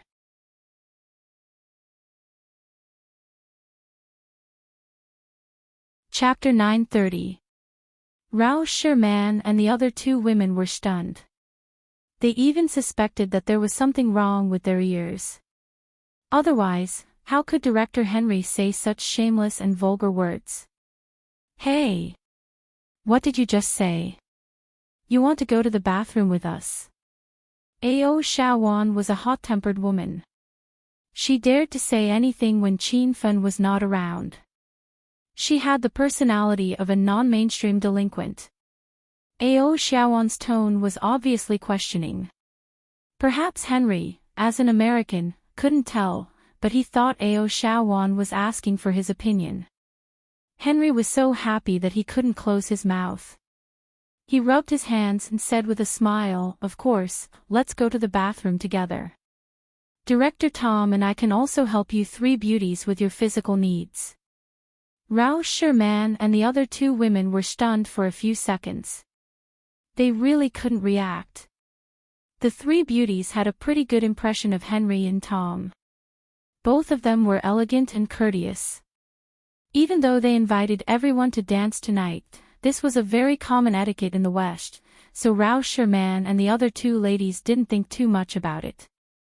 But now Henry actually said such explicit words. Was this person drunk? Director Henry, what nonsense are you talking about? Why would we mess around with you in the bathroom? Rao Sherman was so angry that her face turned red and her voice trembled. Three beauties, do you think the bathroom is too small and unhygienic? It doesn't matter. I've already booked a presidential suite with Director Tom. We can do it separately or together. Henry's brain was full of sperm. He thought according to his own ideas and didn't understand the real meaning of Rao Sherman's words. Tom couldn't wait any longer. Seeing Henry chatting with the beauties for a long time, he was a little impatient. He directly reached out and wanted to hug Ao Shawan. This hot and arrogant little beauty was Tom's favorite. You motherfucker. How dare you molest me? I'll make you a eunuch. Ao Shawan wasn't someone to be trifled with. Although she wasn't as strong as Ma Xinshin, she was more decisive and hot-tempered than Ma Xinshin. Without waiting for Tom's hand to touch his body, Ao Shawan kicked Tom so hard that he screamed in pain. Fuck. Broken. My balls are broken. Tom covered his crotch and howled. Henry still couldn't react. Didn't these women drink Super Black Widow's wine? Why is there no reaction at all? Could it be that Asian women's orgasms were too low and needed a few more pills? Henry couldn't understand it at all. He didn't have to think anymore because Ma Xinshin kicked him in the stomach. You two bastards, you want to pick up the three of us. Dream on. These women, who were as obedient as cats in front of Qin Feng, became fiercer and fiercer when they were assaulted by other perverts. After being kicked, Henry curled into a ball and smashed into the sink behind him like a cannonball. Rumble. The ceramic sink immediately shattered. Henry maintained his position as a shrimp, half of his body sinking into the sink. How could you attack? We didn't do anything. Tom screamed for a while and finally managed to squeeze out a sentence. However, as soon as he finished speaking, Ao Shawan kicked him again. This girl must have practiced splits when she was a child. Her kick landed on Tom's head and knocked him to the ground. Henry and Tom groaned in pain on the ground. Half a minute ago, they were still fantasizing about the wonderful things they would do tonight. Now, their dreams were shattered, and many of their bones were broken. The fighting outside was so intense that Qin Feng, who was in the women's washroom, could hear it clearly. Hearing Ma Xinshin and Ao Shawan's curses, Qin Feng broke out in a cold sweat. If the three women found out what happened between him and Zhang Kuku, he would be kicked out of the washroom window. Big brother Jing Shui, come on. Be more aggressive. The drug in Zhang Kuku's body had completely taken effect. There was nothing in her world except for a few white clouds. She felt like she was flying in the sky. Zhang Kuku's screams were so loud that Qin Feng hurriedly kissed her. This temporarily suppressed Zhang Kuku's screams. You two shameless bastards. If you dare to hit on me again, I'll teach you a lesson. Ao Shawan was still not satisfied after kicking them, so he started to scold them. Kuku said that Henry peeped under her skirt. I thought it was just a joke. I didn't expect it to be true this time. You two are really beasts in human clothing. Rao Sherman, who was usually gentle and elegant, was enraged. She glared at the two men and turned around to enter the washroom. Ma Xinshin and Ao Shawan cursed a few more times before following them into the women's washroom. They suddenly felt the need to use the toilet. They thought they had drunk too much tonight. Dong, dong, dong. The three women were startled when they entered the women's washroom. Loud noises came from one of the cubicles at the entrance of the women's washroom. The wooden cubicles made loud banging noises. The three women's faces turned red. Even an idiot would know what was going on inside. Hey! Do you have any sense of civility? Did you do it in the washroom? Get the fuck out of here. This is the fucking women's washroom. Ao Shawan was the most hot-tempered among the three women. The noises inside suddenly stopped. Chin Fong was speechless. These three women really came to the washroom. After a short pause, the banging noises started again. Chin Fong was extremely depressed. This time, he really didn't move. It was Zhang Kuku who had gone crazy. She wished she could melt into his body. Are you unwilling to accept it? How dare you compete with me? I'd like to see what you're up to. Get the fuck out of here. Ao Shawan rushed to the washroom and started kicking the door. Chin Fong was so scared that his heart almost jumped out. After a few kicks, Rao Sherman hastily grabbed Ao Shawan and said, "Shawan, don't mess around. The people inside are uncultured and have no self-control. They're just like animals. We don't need to lower ourselves to their level. I can't hold it anymore. I'm going to take care of myself." Ma Xinshin's expression turned ugly. She hastily ran to the innermost washroom. Rao Sherman and Ao Shawan also needed to go to the toilet. However, the two women were disgusted by the fact that someone was doing it inside. However, Ao Shawan had already kicked the door, but the woman refused to come out. The noises inside were getting louder and louder. Ao Shawan and Rao Sherman were at their wits' end. After a while, the two women could only brace themselves and go to the washroom. Since the three women were in the washroom, the noises were even clearer. The banging of the door was rhythmic. The three women had no experience in this aspect, so they were a little excited when they heard the noise. Moreover, the woman's mouth seemed to be blocked. She could only make muffled sounds. However, it was this kind of oppressive sound that made the three women's hearts beat faster. Soon, the three women ran out of the washroom. They couldn't bear to stay there any longer. Their faces were red with embarrassment. Bang! A loud noise resounded. Chin Fong found that the washroom's wooden door fell to the ground.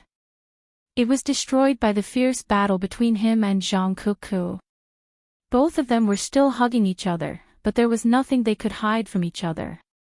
Fortunately, there was no one in the washroom. Chin Fong quickly carried Zhang Kuku to the ground. Zhang Kuku's hazy eyes gradually brightened. She screamed in fear when she saw Chin Fong. "Ah! What did we do?" Zhang Kuku's mind was muddled by the effects of the drug. Now that the drug was released, Zhang Kuku regained her consciousness. However, she was stunned the moment she woke up. She had been chastising herself for 20 years, but it was all gone. "Kuku, don't scream. I'll explain it to you." Chin Fong hastily covered Zhang Kuku's mouth after the three women left. Zhang Kuku nodded dumbly. Her big eyes were fixed on Chin Feng's thighs. Her eyes were filled with astonishment. Chin Fong hastily put on his clothes and tidied up Zhang Kuku's cheongsam. Then, he pulled the silly woman out of the washroom. "Big brother Chin Fong, did you rape me just now?" Zhang Kuku opened her mouth. Chin Fong almost fell to the ground. I am not that kind of person." When Chin Fong pulled Zhang Kuku out of the washroom, he saw Henry and Tom lying at the entrance of the men's washroom. Chin Fong had no time to entertain these two idiots. He pulled Zhang Kuku to a secluded corner and sat down. "Didn't you? Then I'm going to the hospital for a checkup. I don't think I have it anymore." Zhang Kuku's face was still red. She pouted and acted like a spoiled child. Chin Fong almost pushed her again.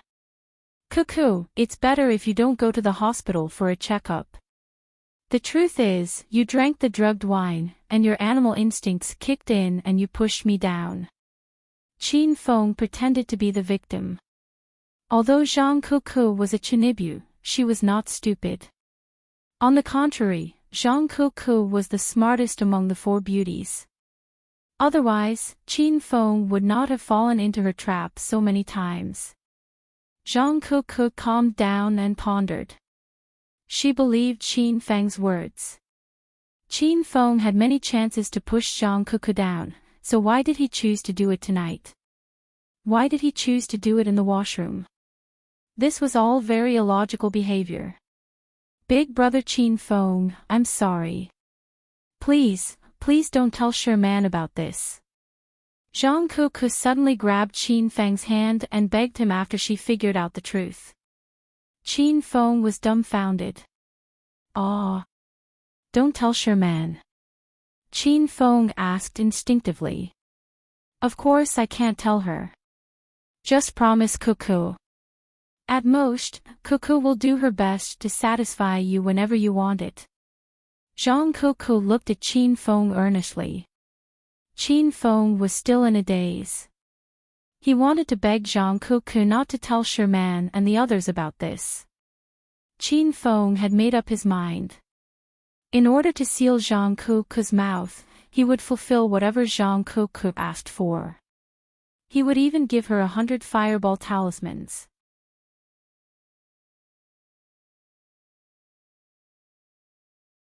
Chapter 931. Qin Feng didn't understand Zhang Kuku's behavior because he didn't understand her mind. Zhang Kuku had already made up her mind. She would let Rao Sherman look for a boyfriend and share a boyfriend with Rao Sherman. When Zhang Kuku found out that Jing Shui was Qin Feng in Hong Kong, she was certain that Qin Feng was Rao Sherman's boyfriend, which meant that he was her boyfriend. Therefore, Zhang Kuku had no scruples in front of Qin Feng. Let Qin Feng do whatever he wants, let him have his way. However, Zhang Kuku was the mistress, and Rao Sherman was the mistress. Rao Sherman hadn't even slept with Qin Feng, but Zhang Kuku had accidentally pushed Qin Feng.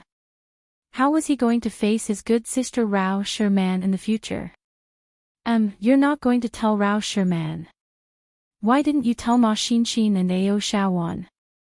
Qin Feng still found it hard to accept Zhang Kuku's behavior. He was even worried that Zhang Kuku would come up with another vicious move to take revenge on him. Zhang Kuku shook her head like a rattle drum. She said seriously, "Big brother Qin Feng, you must listen to Kuku. You can't say a word even if you're beaten to death." This was what Qin Feng hoped to see the most. However, when such a good thing really happened, Qin Feng couldn't accept it. "Why won't you tell me?" Qin Feng wanted to probe further. Suddenly, Zhang Kuku sat on the sofa beside Qin Feng. She hugged Qin Feng's arm tightly and said coquettishly, "Big brother Qin Feng, I just don't want to tell you." "But, big brother Qin Feng, did you have fun just now? Why don't we do it again in the corridor? Lie down and I'll satisfy you." Zhang Kuku deliberately changed the topic and tempted him with her beauty. Cough cough. No need. "Aw. Then, I'll kiss you now." Sneaking around is the most exciting thing, Zhang Kuku said as she placed her face on Qin Feng's thigh. Qin Feng was so scared that he almost had a heart attack. Was there something wrong with this woman? Was he suffering from masochism or post-trunk schizophrenia? "Kuku, it's fine if you don't want me to tell you, but you have to tell me the reason." Qin Feng patted Zhang Kuku's shoulder and made her sit beside him. Zhang Kuku looked at Qin Feng awkwardly and said in an aggrieved tone, Sure man likes you too. She was the one who met you first, but I was the one who did it with you first. If Sherman finds out about this, she'll be very sad." Zhang Kuku was so anxious that she cried. Qin Feng had known Zhang Kuku for a long time, but this was the first time he saw her so serious about something. Qin Feng could tell that Zhang Kuku cared a lot about Rao Shiman's feelings. No wonder Rao Shiman had always been protective of Zhang Kuku. No matter what Zhang Kuku did or how offensive she was, Rao Shiman would always be the first to stand up for her. Feng would. Could Qin Ku Er's relationship with. However, they were not sisters, they Li and Ku for Qin Li, Heo Li, and Er, and A for a Ku, a Yen Feng, a Feng A Er, a Tian Ming A Li. However, Qin Feng was overjoyed. He didn't expect that he would get hold of Zhang Kuku's weakness by accident. What a great weakness. Yes. Kiki really knows her mistake this time. Big brother Qin Feng, just wait and see Kiki's performance in the future. When you need Kiki, even if it's in the middle of the night, Kiki will strip naked to find you. Qin Feng was slightly embarrassed by Zhang Kuku's straightforwardness. Cough cough. That's not all I'm talking about. You're not allowed to fool around with other men in the future, understand? Qin Feng was worried about Zhang Kuku when he thought about her late stage of acting like an idiot. Don't worry about that, Kuku isn't a fickle woman. I'll only feed big brother Qin Feng. If another man dares to touch me, I'll call big brother Qin Feng to take care of him. Zhang Kuku pouted mischievously. Every single expression on her face could be captured and made into a sticker pack. Zhang Kuku was an adorable and lively woman. Qin Feng doted on Zhang Kuku even more after he had sex with Zhang Kuku. With this clown around, Qin Feng would die of laughter. Alright, I won't tell them about your mistake for the time being. Don't worry, just be a good girl and listen to me from now on. Qin Feng patted Zhang Kuku's head. Zhang Kuku nodded obediently. Qin Feng liked this little girl more and more. He pulled her to the dining car and said, "You must be exhausted. Let's go eat something to replenish your energy." Zhang Kuku's eyes lit up the moment she arrived at the dining car. Her hands were grabbing different delicacies while her eyes were glued to the other food. She looked like a reincarnated hungry ghost. Qin Feng wanted to laugh. Big brother Qin Feng, you must be tired too. You should eat more. Zhang Kuku had changed. She used to annoy Qin Feng for no reason, but now, she acted cute and fed Qin Feng food. Qin Feng purposely sucked on Zhang Kuku's finger while eating the cake. Zhang Kuku felt as if she was electrocuted. She looked at Qin Feng shyly and took another piece of cake to feed Qin Feng. Kuku, Jing Shui, where have you been? Rao Shiman and the other two girls suddenly walked toward them. They had not seen them since they went to the washroom. Zhang Kuku, who had always been as bold as a tiger, was frightened like a frightened rabbit when she saw Rao Shiman. Zhang Kuku went to Qin Feng's side and secretly pulled the corner of Qin Feng's shirt. She raised her head and looked at Qin Feng with a pitiful expression. Qin Feng patted Zhang Kuku's head lovingly. He smiled at the three girls and said, "I went to the washroom just now and heard you guys fighting outside. I wanted to come out and help, but all of you were gone by the time I came out. As for Kuku, I don't know where she went. She just came to look for me." Qin Feng's ability to fabricate lies had reached the acme of perfection. Therefore, the three girls did not suspect anything. If he told Rao Shiman and the other two girls that Qin Feng and Zhang Kuku were the ones who had banged in the women's washroom, the three girls would be in disbelief. "I get angry every time I talk about those two bastards. How dare they try to hit on me? I'll crush their balls with my foot." Ao Xiaowan's temper flared up again when she mentioned Henry and Tom. Qin Feng couldn't bear to listen to her anymore, so he hastily coughed. Ao Xiaowan suddenly froze. Her originally cold face and arrogant aura suddenly dissipated. She trotted into Qin Feng's arms and hit Qin Feng's chest sweetly. "Darling. You're so handsome tonight. Rao Sherman and Ma Xinshin rolled their eyes. They were speechless. Zhang Kuku alone was enough for the two girls. Now, there was Ao Shaowan. Ha! Zhang Kuku seems to be very quiet tonight. There must be something fishy going on. Qin Feng chatted with the four girls as they ate. The atmosphere was very warm and sweet. Later, Henry and Tom walked back, supporting each other. When everyone saw that the two of them seemed to have just returned from the battlefield, they were all stunned. Director Henry, Director Tom, are you all right?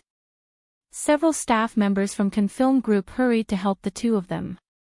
Even they couldn't figure out what the two directors and director had done tonight. The two of them happened to walk past Rao Sherman and the other two girls. When they saw the three girls chatting and joking with Jing Shuai and ignoring them, Henry and Tom were so angry that their noses became crooked. And nothing. I went to the washroom with Director Tom and accidentally fell. Although Henry was angry, he didn't dare to tell them the truth. Otherwise, it would be too embarrassing. Sighs could be heard from the surroundings. Everyone doubted Harry's words. Henry and Tom had skated several times tonight, and only the two of them had skated. No one else had skated. Besides, the ground was not slippery at all. Could it be that Henry and Tom were wearing the skateboarding shoes that Grandma had given them? Moreover, even if they had slipped, they shouldn't have fallen to this extent, right? Henry and Tom also felt everyone's strange gazes. The two of them were too embarrassed to stay. Not only did they fail to pick up girls tonight, but they were also trampled on by several girls. Just thinking about it made them feel pain in the balls. However, they really felt pain in the balls. What? Director Tom, why did you touch my chest? Henry was about to leave so that he wouldn't make a fool of himself here. However, before he could leave, Tom suddenly put his hand into Henry's suit and groped his chest. Henry was so disgusted that he quickly pushed Tom. Tom staggered and almost fell. When he steadied himself again, his eyes became a little blurred. Suddenly, he pounced on several long-legged girls in the crowd. "Ah!" A burst of exclamations came from the crowd. Most of them were women's screams.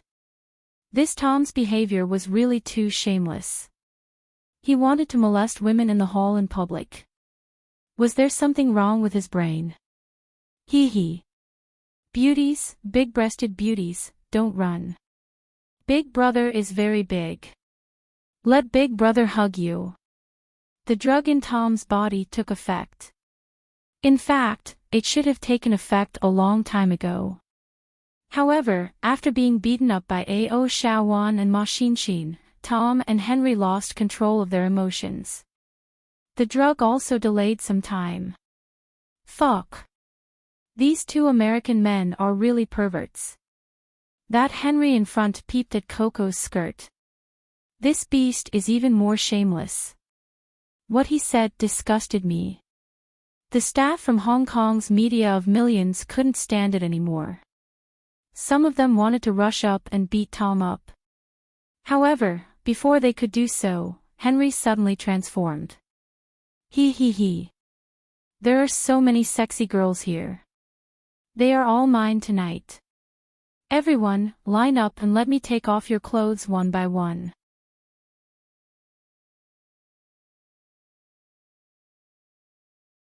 Chapter 932. Everyone in the party was dumbfounded. They had never seen anyone as showy as Henry and Tom. Director Henry, wake up. You can't do this. Director Tom, that madam is the CEO's lover. You can't hug her. The employees of Confilm and Television dropped their jaws to the floor. Some of them came back to their senses and tried to stop Henry and Tom. However, Henry and Tom seemed to be possessed. They beat up anyone who tried to stop them. Crazy. Director Henry and Director Tom are crazy. Let's go. We shouldn't get involved in this mess.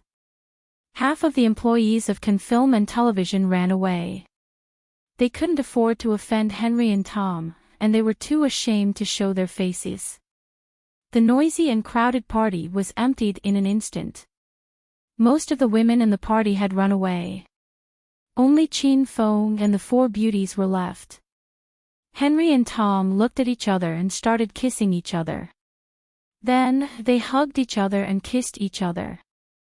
The two of them kissed wildly while touching each other's body. That scene was so unbearable to the eyes that Rao Sherman and the other three girls almost vomited when they saw it. Mr. Zheng, let's go back. Sister Ling couldn't stand it anymore. She came to ask for Qin Fang's opinion. Sister Ling could tell that Sherman and Kiki listened to Zheng Shuai's words. American men really know how to play. I don't even dare to try this. Qin Feng chuckled as he glanced at Henry and Tom. Then, he led the crowd away. Qin Feng walked at the front with the four women surrounding him. A dozen employees of Hong Kong's House of Millions Media followed him. They spat on the floor and cursed when they left. After leaving the banquet hall, everyone returned to their rooms. Qin Feng and Ma Xinxin stayed in the same suite. Ma Xinxin danced for a long time tonight and was clearly tired. Once she returned to the suite, she went straight to her room to rest. Qin Feng lay on the sofa and didn't disturb Ma Xinxin. He looked at the bustling yet unfamiliar night outside the window. Suddenly, he remembered the women in China. They must be missing him. One woman's face after another flashed through Qin Feng's mind. Suddenly, Han Ying's face appeared in his mind. Qin Feng felt a stab of pain in his heart. After going to Jincheng City to see Father Han, he had been looking for Han Ying, but he couldn't find her. The amount of hedonist points required to locate her was simply too shocking. Master, the divination stone's divination function hasn't been used yet. Little Pig suddenly said.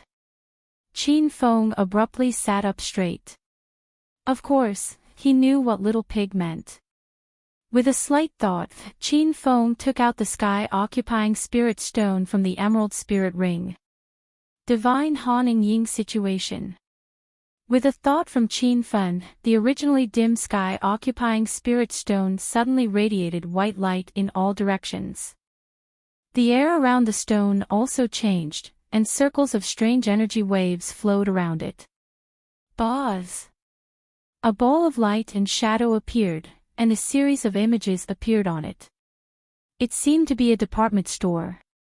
The items inside were all written in English. A tall woman stood in front of the cashier. She wore a uniform, black stockings, and her wavy hair was tied behind her head. Her face was exquisite and charming, and she could easily attract a man's gaze. However, Qin Feng saw a trace of haggardness on her face. The arrogance of a queen was nowhere to be seen, and her eyes lost their former brilliance and sharpness. They were somewhat hollow, and it was the look of a person who had lost all hope and pursuits. Buzz! The image ended there.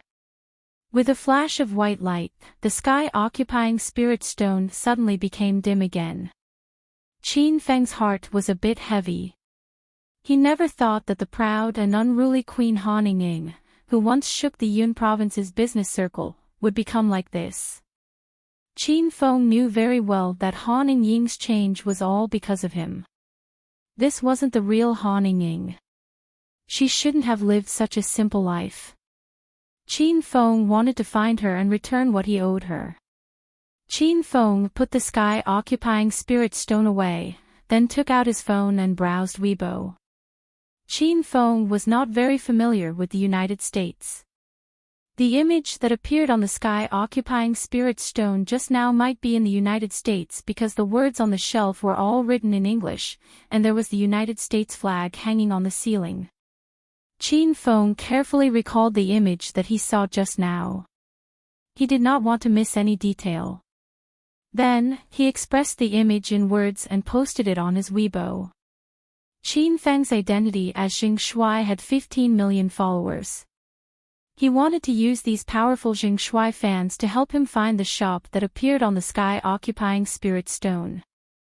Qin Feng wanted to know the country, the specific city, the specific street, and the location of the shop. Buzz. Qin Feng's phone vibrated as soon as he posted the Weibo post. It was a WeChat message from Zhang Kuku. Big brother Qin Feng, I'm outside. Is Xian asleep? I'm here to serve you. Qin Feng was so shocked that he almost threw his phone away when he saw the message. Is Zhang Kuku really going to be obedient to me? It was the dead of the night, and it was the perfect time to be intimate. Big brother Qin Feng, is Xian asleep? Qin Feng opened the door quietly. Zhang Kuku, who was wearing a red coat and a pair of cotton slippers, ran into the room. Kuku, why are you here? Qin Feng feigned ignorance. Big brother Qin Feng, let's go to your room first. I'll be in big trouble if Xian finds out. Zhang Kuku, who was usually carefree, was as timid as a mouse at this moment. Qin Feng did not make things difficult for Zhang Kuku. He pulled her into his room. Swoosh. As soon as they entered the room, Qin Feng saw Zhang Kuku unzipping her red coat. It was completely empty inside. Big brother Qin Feng, come quickly. I still need to sneak back home. Zhang Kuku was lying on the bed with her arms and legs spread out. She stared at Qin Feng with her big, watery eyes. The corner of Qin Feng's mouth twitched violently. This Zhang Kuku is really something. The filming of Hedonist Sovereign had officially begun in the United States. Early in the morning, Qin Feng accompanied the beauties to the bustling Chinatown after having breakfast. More than half of the Chinese who worked hard in the United States gathered in Chinatown. They were all Chinese. Walking on the bustling street, Qin Feng and the others felt a sense of familiarity with this place. The staff from Hong Kong's House of Millions Media were already in position and ready to start filming. A few people from Americans Can Film Group had also arrived. However, Henry and Tom did not come. They were beaten up and went crazy last night.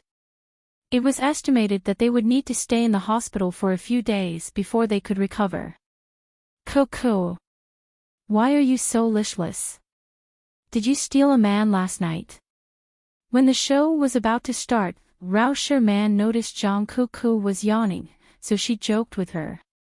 Zhang Kuku could barely open her eyes.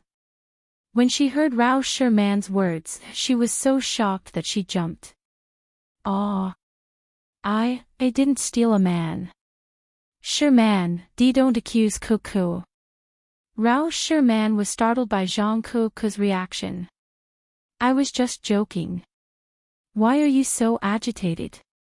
Don't tell me you really went to steal a man. Zhang Kuku's face turned pale. This girl was usually fearless, but she was very worried about this matter. Qin Feng felt sorry for Zhang Kuku when he saw her scared out of her wits. He walked up to her and said with a smile, Kuku must have stayed up all night to play games. This girl has become a gaming maniac. Zhang Kuku nodded hastily. Yes. Kuku played with the tablet last night, but she couldn't defeat the big boss. Kuku was so mad. Rao Sherman did not think much of it. She glared at Zhang Kuku and said, you know that you have to film today, but you still played games. You better put away your tablet tonight. Zhang Kuku stole a glance at Qin Feng and gave him a grateful look. Qin Feng walked up to her and patted her head. Then, he patted Rao Sherman's head. Rao Sherman blushed. Due to Cher's absence, Ma Xinxin took over Cher's role. When they were filming in Hong Kong, Ao Shaowan was forcefully transformed from a passerby to a female lead. Ma Xinxin wanted to forcefully give herself the identity of a female lead. Now that her dream had come true, Ma Xin was overjoyed. The scenes in the United States were also extremely melodramatic. Qin Feng and the female leads were separated for a period of time. Then, they came to the United States at the same time and met each other on the streets of the United States. The female leads believed that it was fate, and from then on, they followed Qin Feng for the rest of their lives. The shooting had already begun.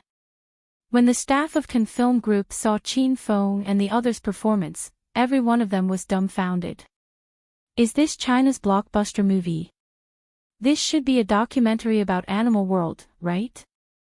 The staff of Can Film Group had their horizons broadened.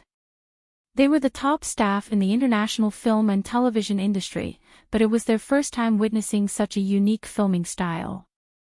At first, they thought it was lousy, but gradually, they found it interesting. In the end, they realized that it was a unique style. An ordinary director would not be able to produce such a scene even if he wanted to. Since Qin Feng and the others had come all the way to the United States to film, Qin Feng acted with an extremely serious attitude. Qin Feng felt that his acting skills were absolutely not bad. In fact, he was even better than those who were trained in acting. In addition, it was the first time for Rao Sherman and the others to act, so their acting skills were very lacking. Qin Feng felt that he was shouldering a heavy responsibility. The box office of this movie was completely reflected by his acting skills. Qin Feng walked in the bustling Chinatown, and several cameras shot him from all angles. The autumn wind rustled Qin Feng's long hair. Although the surroundings were lively and bustling, Qin Feng looked up at the sky at a 45-degree angle and slowly walked forward. His eyes were gloomy with a touch of disappointment. Every movement and expression of his vividly reflected the strange and lonely feeling of being in a foreign land. A trace of sadness was brought into the hearts of the cameramen, and the staff of Can Film Group also became serious. Qin Feng's acting skills were not just for show. Even though he did not speak, everyone could feel his emotions.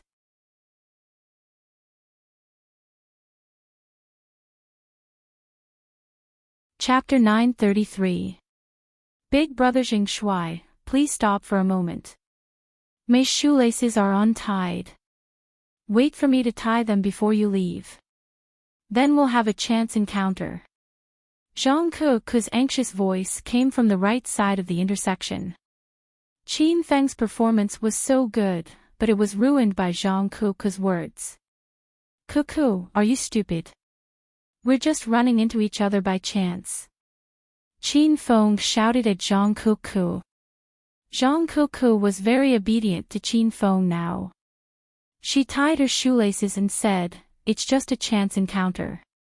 That's why I asked Big Brother Jing Shui to wait for a moment. Otherwise, when I'm done tying my shoelaces and you're already at the next intersection, the name of the movie will be changed to The Next Intersection." Zhang Kuku said in a serious manner. Qin Feng rolled his eyes. I'm at the next chicken restaurant.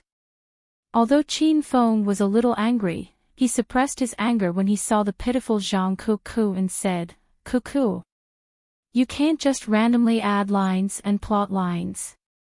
Do you think the audience is stupid? We're just running into each other by chance. You can't talk to each other before you meet them. Big Brother Jing Shui, Kuku knows. I won't talk nonsense anymore. Zhang Kuku hastily covered her mouth. Her cute and mischievous look made Qin Feng want to pinch her cheeks. The shooting started again. Chinatown was crowded with people. This was the base of the Chinese people. When they saw that the actors were Chinese, they naturally came to watch the show. Wow! Is that the Pretty Girls group? The happiest thing in America is listening to their songs before I go to bed every night. I feel at home when I fall asleep. It's really Rao Sherman and Zhang Kuku. Aren't they singers? Why did they change their career to film? Is that the male lead? He's so ugly. What the fuck? Do you know how to appreciate beauty? That man is Xing Shuai, the #1 celebrity in China's entertainment circle. His appearance has become the standard of the new handsome guy. He even led the Chinese to redefine the new type of beauty. Xing Shuai, Xing Shuai. That's my husband, Xing Shuai. Wow! Xing Shuai's fans are here to welcome him. The superstar Xing Shuai is here to film in Chinatown. Xing Shuai's current level of popularity shocked even himself. Even when she came to the United States to film, she attracted hundreds of fans to watch her every minute. Originally, today's plot was mainly shot in Chinatown. What they wanted was the bustling street view of Chinatown that stretched as far as the eye could see. However, with so many fans surrounding them, the originally artistic street was completely blocked. The cameraman was unable to capture the scene. Dear fans of Xing Shuai and fans of the pretty girls, we feel very cordial to be able to see you in the United States.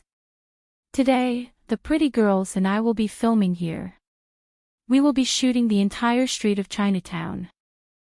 I hope that everyone can disperse and continue doing what you are doing. The surroundings were in an uproar. Others wanted to shout, but their voices were drowned out by the tide of voices. Only Qin Feng's voice was as loud and clear as a bell. It was as if it had a penetrating power and was clearly transmitted into the ears of the crowd. Celebrity Xing Shuai is really filming. Everyone, get out of the way. Don't disturb his filming. Buck up, pretty girls. You guys can sing well. I believe that you will be great in filming too. Qin Feng's influence was beyond everyone's expectation. After his speech, the previously crowded street returned to normal in a matter of minutes. However, the fans did not leave. They acted as if they did not recognize Qin Feng and the pretty girls. They walked back and forth on the street like pedestrians. No matter where they walked, they would always wander around the vicinity of the film crew. Everything was ready, and the filming began. Qin Feng once again portrayed a faint sense of sadness and loneliness in the bustling and unfamiliar street. This time, Zhang Kuku did not speak nonsense. Qin Feng walked to a crossroad and suddenly stopped. He turned right and saw Zhang Kuku, who was squatting on the ground tying her shoelaces. The corner of Qin Feng's mouth twitched subtly. How long is this girl's shoelaces? According to the original plot, Zhang Kuku would turn around at the crossroad as soon as Qin Feng turned around. Then, the two of them would look at each other affectionately. Their faces would be filled with expressions of shock, surprise, longing, touched, and warmth. They had to portray the emotions and feelings of a sudden encounter in a foreign country. This was an extremely complicated scene that tested Qin Feng's acting skills.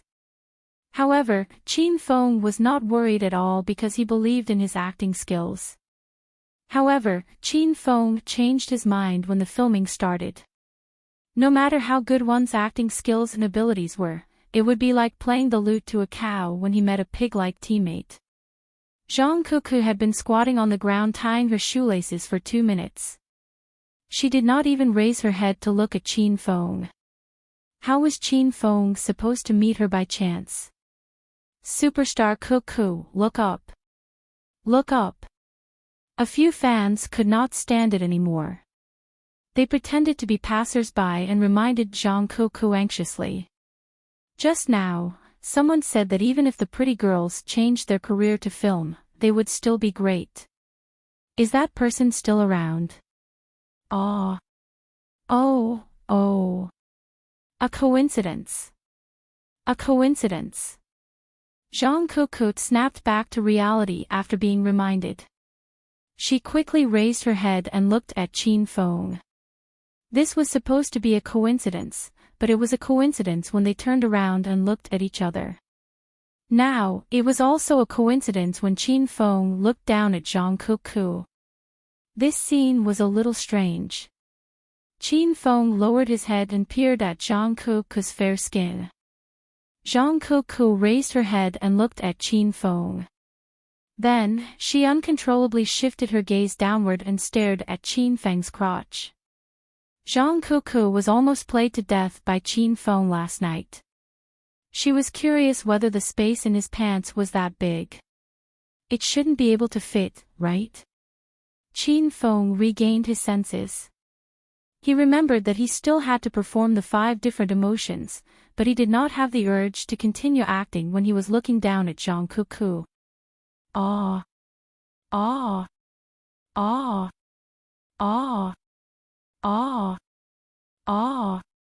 Before Qin Feng could perform, Zhang Kuku suddenly pounced on him and kept uttering, ah. Ah. Ah, which startled Qin Feng. Kuku, what the fuck are you doing? Qin Feng could no longer stand Zhang Kuku. He was infuriated by Zhang Kuku.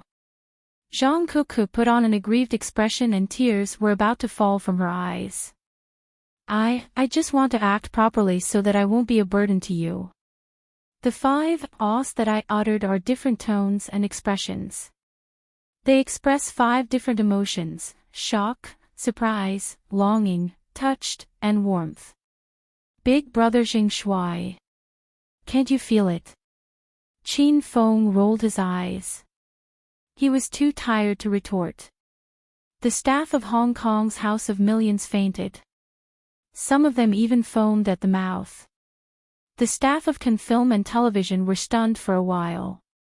Then, they burst into laughter. The fans who were walking around on the street also burst into laughter. It was their first time witnessing such a scene. Although it was silly, it was hilarious. Director, I think it's better to change the first person we meet in this scene. Qin Feng made a firm decision after pondering for a while. Zhang Kuku felt wronged as she sat at the side. She felt that her acting was very good, but the others didn't appreciate it. Qin Feng's suggestion received everyone's approval. Today was Ma Xinxin's first day of filming. She volunteered to be the first woman Qin Feng met in America. This was the 3rd time they were filming this scene. It was the same Chinatown, the same pace, and the faintly melancholic mood. Qin Feng felt that the unfamiliar Chinatown was now familiar to him. At the crossroads, Qin Feng slowly turned right and the camera switched to Ma Xinxin, who turned left at the same time. Ma Xinxin was wearing a blue cheongsam. She was tall and sexy. She had light makeup on her face. Her every movement had the aura of a popular singer on the bund. Qin Feng inwardly let out a sigh of relief. Ma Xinxin's performance was pretty good, but his heart hadn't completely calmed down. It started to beat wildly. Jing Shui, do you want to speak first or should I? Should I run into your arms and cry, or should I stand here and stare blankly for a few seconds? Should I kiss you later? Don't touch my butt when you hug me. There are too many people here. The corner of Qin Feng's mouth twitched. Axan is such an honest girl. Why does she say whatever she wants? Everyone laughed, especially when they heard that Qin Feng liked to touch Ma Xinxin's butt. Everyone looked at Qin Feng strangely. Some people even drooled while staring at Ma Xinxin's big butt. Ahem. Director, why don't I meet Rao Sherman first? In the 4th reshoot, Qin Feng changed to the 3rd female lead. However, the number of onlookers increased. Instead of feeling bored, the more they watched, the more excited they became. Many people were looking forward to the screening of this movie. Everyone couldn't wait to see the complete plot of the movie. After walking through the long Chinatown, Qin Feng felt his legs were sore. Both of them turned around at the same time and were stunned. Rao Sherman was wearing a red cheongsam. Her lips were also as red as the cheongsam. She stood on the bustling street, but she didn't seem to belong to this street. Time seemed to stand still at this moment. The crowd became insignificant and didn't even exist in this time and space. Only Qin Feng and Rao Sherman were left on the street. They looked at each other affectionately from a distance of 5 meters and both shed a tear. Tears of excitement rolled down Qin Feng's face. He finally met a woman who could act normally with him. Rao Shiman didn't know why she was crying. When she saw Qin Feng crying, she also wanted to cry. Shiman. Is that you? Qin Feng's voice was light, but it contained all kinds of emotions. Qin Feng. I'm not dreaming, am I? Rao Shiman acted very well. Her red lips were slightly parted, looking lovely and charming. Qin Feng slowly walked to Rao Shiman. He stretched out his trembling hands and gently held Rao Shiman's charming face. Shiman, it's really you. This is great. We finally meet again. This is fate.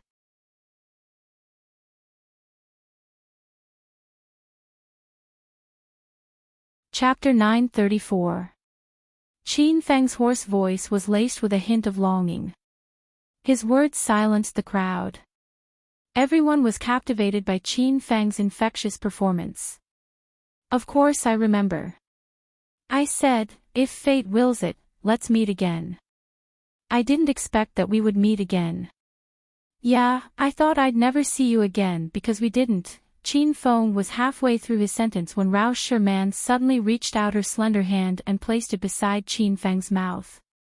Young hero Qin Feng, please stop. I understand. Looking at the blushing Rao Shiman, Qin Feng gently pulled her into his arms. Beauty Shiman, do you really understand? Rao Shiman nodded shyly. Since we didn't do it that day, it's God's will that we meet again today. If we don't do it today, we'll be defying God's will. Qin Feng said seriously. Rao Shiman lifted her head shyly and gazed at Qin Feng with her big, watery eyes. Qin Feng lowered his head and kissed Rao Shiman's bright red lips. The crowd was in an uproar. Rao Shiman and Jing Shui kissed for real. There was no such thing as using a substitute. The kissing scene was heartfelt. This chance encounter met everyone's expectations. Whether it was Qin Feng or Rao Shiman, their acting skills were outstanding. A group of young girls burst into tears. It looked like they were moved to the depths of their souls by this performance. However, only those who had cried could understand how painful it was to see their favorite celebrity kissing another woman. After kissing for an unknown period of time, a sudden shout broke the tranquil beauty of this moment. Ah! Ah! Ah! Ah! Ah! Ah! Ah! Ah! Ah! Ah! Zhang Kuku used 5 different high-pitched screams to express 5 different emotions. Qin Feng and Rao Shiman who were kissing stopped abruptly. Their passion was instantly extinguished by Zhang Kuku's screams. Who's this crazy woman? Qin Feng glared at Zhang Kuku angrily. Rao Shiman didn't help Zhang Kuku this time. It was rare for her to have a passionate kiss with Qin Feng, but it was interrupted by Zhang Kuku. I don't know her either. Why don't we go somewhere else? I don't want to get infected by her. That's right. Let's go. Qin Feng pulled Rao Shiman and left. Zhang Kuku only came back to her senses after they had gone far away. Ah! Great hero Qin Feng, big sister, wait for me, I'm Kiki. Didn't I say I'd show up after meeting big sister? Kiki didn't act recklessly this time. Zhang Kuku chased after them with all her might. She yelled and screamed as she chased after them. The scene was so hilarious that everyone burst into laughter. Not only was Qin Feng angry, but Ma Xinxin and Ao Shaowan were also furious when they saw Zhang Kuku messed up the scene again. The 2 girls hadn't appeared yet, and they wanted to kiss Qin Feng when they bumped into each other. Young hero Qin Feng, don't run. Shaowan is still waiting for you. Ao Xiaowan hastily shouted when he saw Qin Feng passing by like a gust of wind. There was a song that was sung very well. Love is like a gust of wind. Once it blows, it leaves. Ao Xiaowan felt that Qin Feng's love was like this. Ah. What should I do? Director, what should I do? It was Ma Xinxin's first time shooting a movie. She was depressed when she saw the chaotic scene and the plot had completely deviated from the original plot. She jumped up and down and waved at the director. The director's vision darkened, and he fainted. Is this a movie? Why does it remind me of Wenzhou, Zhejiang? The Jiangnan leather factory closed down. That bastard boss ate, drank, whored, and gambled. He owes him 350 million yuan and ran away with his sister-in-law. Ha! This is so funny. I'm laughing my guts out. Is this really a movie based on the novel, Hedonist Sovereign? It's even funnier than the novel.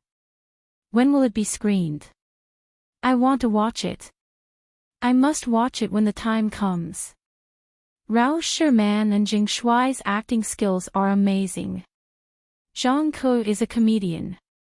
I've never seen those two beauties before, but they're so funny. Qin Feng held Rao Sherman's hand as they ran under the hot sun. The onlookers around completely exploded, and their laughter surged like a tide. Even the staff of the Cannes Film Group in the United States were grinning from ear to ear. Several Americans fell to the ground and rolled back and forth with laughter. No one stopped the movie because the director had already fainted. Zhang Ke's stamina was strong enough. She chased Qin Feng and Rao Sherman for 5 to 6 streets before the three of them ran back. Rao Sherman couldn't run anymore. She bent over and panted. Zhang Ke finally caught up to Qin Feng. She held Qin Feng's arm tightly and refused to let go. Big brother Qin Feng, I'm Ke. I'm Sherman's little sister. Did you forget that you touched my feet and winked at me when we were picking herbs in the mountains? Qin Feng was tired. He rolled his eyes at Zhang Ke and didn't want to say anything. Ao Xiaowan and Ma Xinxin finally regained their senses and ran to Qin Feng's side. Ah! Is that big brother Qin Feng? What a coincidence. Are you also killing people in Chinatown? Let's go together. Ao Xiaowan was very dedicated to her work. Although she wasn't a professional actress, since she had embarked on the path of acting, she had to finish what she started. Even at this time, she still wanted to finish the scene where they met by chance. Ma Xinxin stomped her feet anxiously. Today was her first day of acting, but she wasn't satisfied with the scene. She didn't even say a word, and she realized that she didn't have any screen time at all. Therefore, in order to steal the spotlight, Ma Xinxin covered Qin Feng's face with her hand and smiled foolishly at the camera. Ma Xinxin was relieved. Not only did the laughter not stop, but it became even more fervent. The director from Hong Kong Media of Millions finally regained his consciousness after being dizzy for a while. When he saw the scene in front of him, he was so shocked that he shouted, "Cut!" The staff of Hong Kong Media of Millions heaved a sigh of relief. They felt as if they had just fought a war on the battlefield. Qin Feng heaved a long sigh of relief. If they continued acting, he would bury Zhang Ke alive. Phew! I'm finally done. I'm so tired. Rao Sherman felt drained, but when she thought about it, she realized that she didn't do anything. Ma Xinxin and Ao Xiaowan went to the side and sat down to rest. Zhang Ke ran to the director happily and said with a smile, "Director, I did a good job just now, didn't I? I feel like I've exerted all my strength." The director had just regained his consciousness, but Zhang Ke's words made him dizzy again. Today's filming was over because the director and cameraman didn't dare to continue filming. Everyone started to pack up and leave. The staff from Can Film Group found the director from Hong Kong Media of Millions. After a brief conversation, the director understood the intention of the staff from Can Film Group. They were interested in the movie Hedonist Sovereign and wanted to buy the American copyright so that it could be broadcasted at the same time in China. This news stunned the director from Hong Kong. What's wrong with this world? Could it be that the last stage of Chinibu can really be transmitted through the air? The director felt that he couldn't understand this industry anymore. Qin Feng didn't care about the film copyright, so he left it to the director to negotiate. When the fans saw that the filming was over, they surrounded Qin Feng and the others to take pictures with them. Most of them asked about the screening time of Hedonist Sovereign. Although the shooting of this movie completely deviated from the plot of the novel, everyone liked this kind of funny and relaxed shooting style and the ridiculous plot development. Qin Feng and the others didn't put on airs like celebrities, but Ao Shaowan didn't like being surrounded by so many people. She would yell at them to get lost, but no one was willing to leave. Therefore, Ao Shaowan became anxious. She said that she would bring people to kill them, and then she said that she would find out everyone's background and come to cause trouble. However, Ao Shaowan was dressed like a pure and virtuous lady. Basically, the Chinese in America didn't know her. No one believed that Ao Shaowan was telling the truth. Everyone thought that she was still immersed in her role in the movie and couldn't come back to her senses. No one hated Ao Shaowan because of her dirty words. Instead, many people became her fans. Some daring grandfathers liked Ao Shaowan very much and patted her head as if she was their own granddaughter. Ao Shaowan was so angry that her face turned pale. Her nose was so crooked that it couldn't be pulled back. However, she couldn't do anything about it. She couldn't fight with these grandfathers and grandmothers, could she? Zhang Kuku was the happiest. She knew that her acting was very good. She definitely had the basic qualities and acting skills of a popular movie star. Otherwise, why would so many people like her? After chatting with the fans for a while, the Hong Kong director and the people from the Can Group came to an agreement. Then, they bid farewell to the fans and rushed back to the hotel. Rao Sherman and Zhang Kuku had traveled more than half of Chinatown. When they returned to the hotel, they went straight to their room to rest. Ma Xinxin and Ao Shaowan also went to bed. Qin Feng lay on the sofa in the living room. He opened his Weibo and saw hundreds of thousands of comments. "Honey, are you looking for that place? I think it's in a small town in America." "Honey, I'm 100% sure it's in America. I'm asking my friend from the Huaxia intelligence agency to locate the exact location. I'll let you know as soon as I get any news. Honey, remember to come home for dinner after you finish filming." There were so many comments that Qin Feng was dazzled. He didn't know when it started, but Qin Feng's female fans started to call him honey. He even saw some male Weibo accounts calling him honey. Qin Feng was disgusted. "Honey, I found it. It's a chain supermarket in the small town of Fulga in America. It's more than 200 kilometers away from Watson. It's called 7 Days Chain Supermarket. There's only one chain supermarket in Fulga.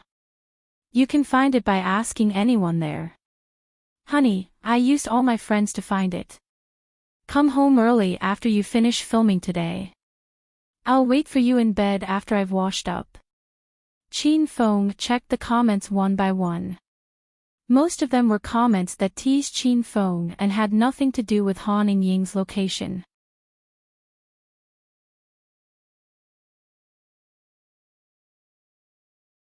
Chapter 935. The Town of Volga. A remote and peaceful place in the southern part of the United States. The land here was vast and mainly used for breeding and ranching. Many Americans would come here for a road trip. Looking at the endless prairie, their mood would instantly lighten up. In the town of Volga, There was the only supermarket chain that was open 24 hours a day.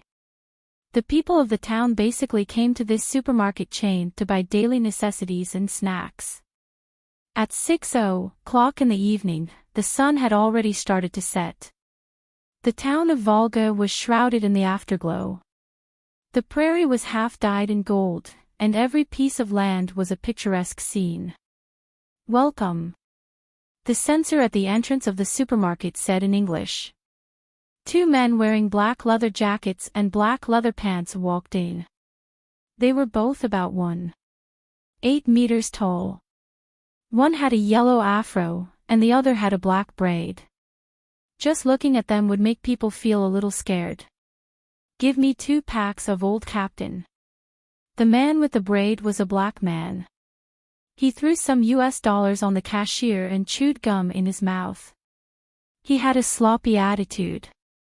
Heartwarming picked up the 2 US dollars on the table and showed a professional smile. "Sorry, I don't have enough money." "Paw."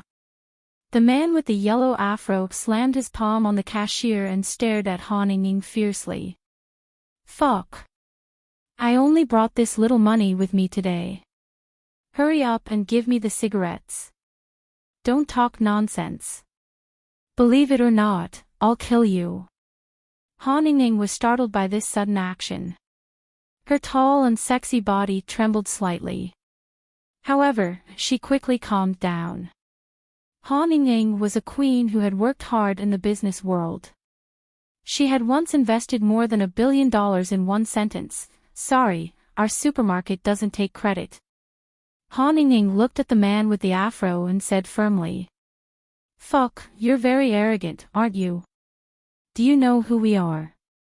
We're in the mafia. Believe it or not, I'll smash your store." The man with the afro's eyes almost popped out. He bared his yellow teeth and looked at Heartwarming. The black man with the braids suddenly stopped his partner who was about to make a move. His gaze fell on Heartwarming's curvaceous body. He rubbed his chin and laughed evilly. "Leon, why are you so fierce? Don't scare the little sister." The man with the afro froze for a moment, then looked Heartwarming up and down seriously. When he saw that Heartwarming had the appearance of an Eastern beauty, but had the majestic bust of a Western woman, he almost drooled. "Akka, you have good eyesight. Why didn't I realize that she was a beauty just now?" "Ha!" Leon also laughed vulgarly. At this time, Akka's gaze was fixed on Heartwarming's black stockings. It looked like it wanted to pounce on Heartwarming and rip her stockings apart. Heartwarming instinctively took 2 steps back. She was a little scared. This was a remote town in America. Heartwarming had no one to rely on. She was currently working the night shift, and the store's security guard had just left. She was the only one guarding the store. If the 2 men in front of her wanted to do something, Heartwarming had no way of resisting. You guys should go to another store to buy cigarettes, we're all sold out." Heartwarming said. "Little sister, don't lie to your brothers, okay? Isn't that the old captain over there? How could they be sold out?" Leon smiled and pouted. Behind Heartwarming was a row of display cabinets with cigarettes in them. You guys wait a moment, Heartwarming was a very smart woman. She wouldn't offend Leon and Akka in this situation. Even if the 2 of them didn't have enough money, Heartwarming was still prepared to give them cigarettes. As long as they took the cigarettes and left, it would be better than anything else. "Ah! Youth, what are you doing? Don't come in." Heartwarming had just taken the cigarettes when she suddenly saw Akka run into the cashier area. Heartwarming was so scared that the cigarettes fell to the ground. She leaned against the cashier and looked at Akka vigilantly. Hee. Little sister, why are you so nervous? Quickly pick up the cigarettes and give them to me. We have urgent matters to attend to." Akka and Leon's eyes flashed a trace of vulgarity. Han Ying looked around and there was nothing to defend herself with. She hesitated for a moment and could only squat down to pick up the cigarettes on the ground. She prayed in her heart that the two men would quickly leave after taking the cigarettes. Whoosh! Just as she squatted down, Han Ying heard the sound of a zipper. She immediately raised her head and saw that the tall and strong Aka had unzipped his pants and was unbuckling his belt. "Youth, what are you doing? Hurry and get out, or else I'll call the police." Han Ying jumped up with a whoosh. She picked up the phone on the table and was about to call the police. Unfortunately, Han Ying felt empty air. It turned out that the landline on the counter had already been taken away by Afro Leon. "Ha! Little sister, don't be afraid. Big brother just wants to play with you. Help Big brother lick, Big brother won't hurt you." Aka's belt had already been unbuckled. Seeing that he was about to take off his pants, Leon couldn't hold himself back anymore. With a whoosh, he tore off the black leather shirt on his upper body. Han Ying was so scared that she shivered. She had no one to rely on in this unfamiliar place.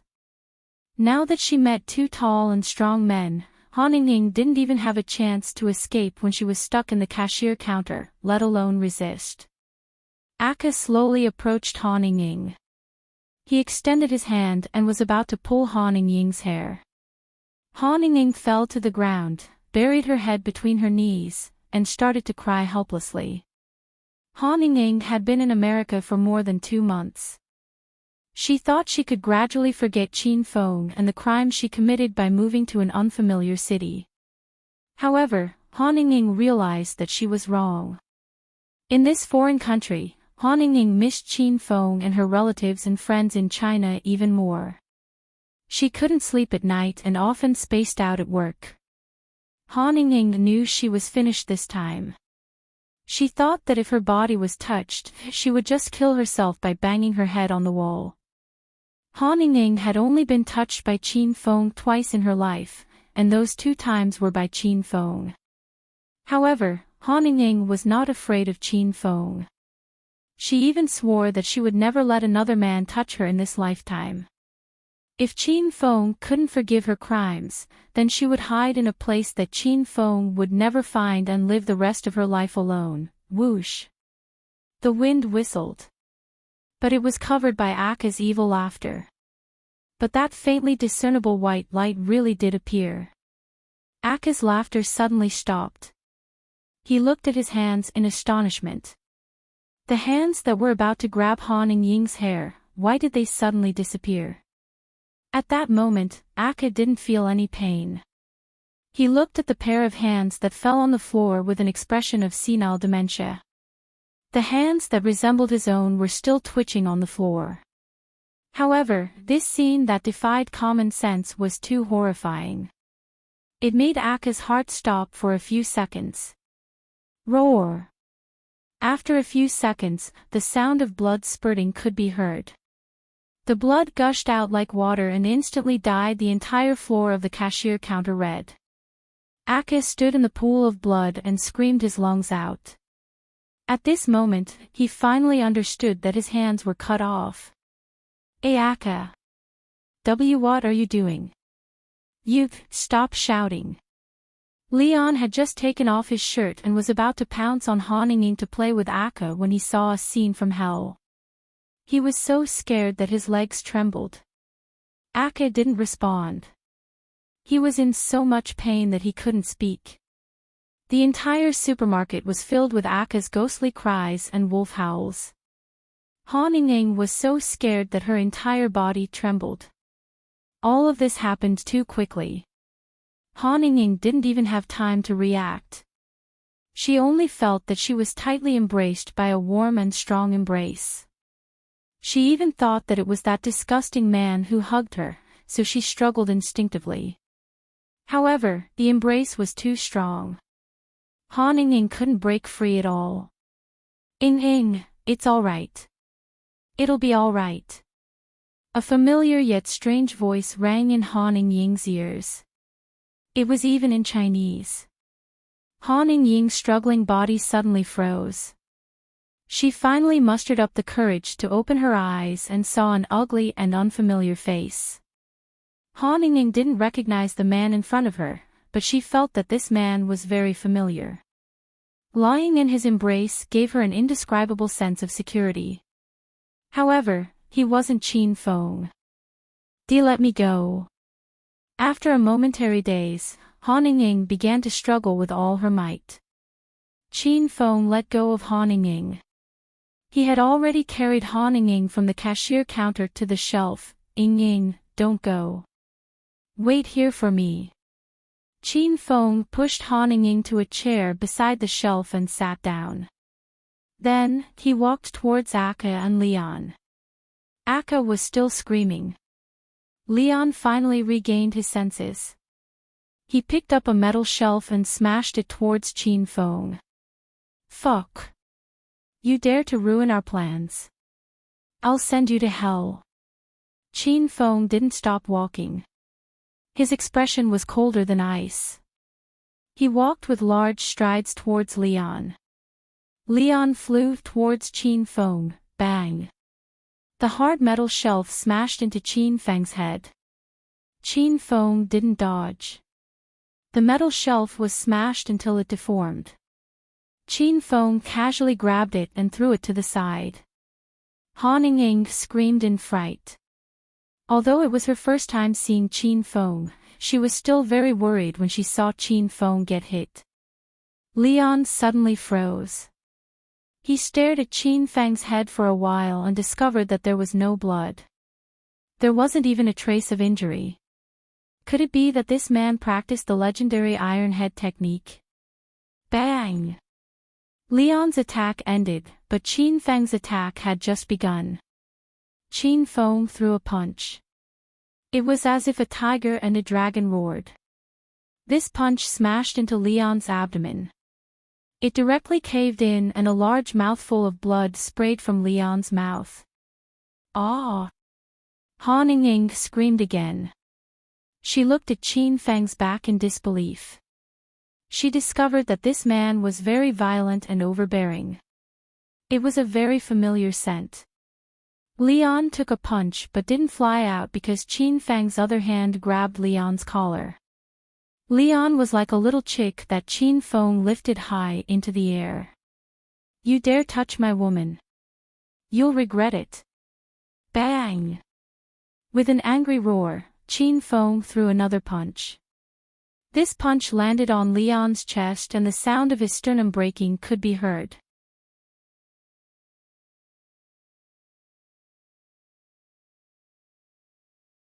Chapter 936. Qin Feng was now in Jing Shuai's appearance. His sinister expression was more like a demon from hell.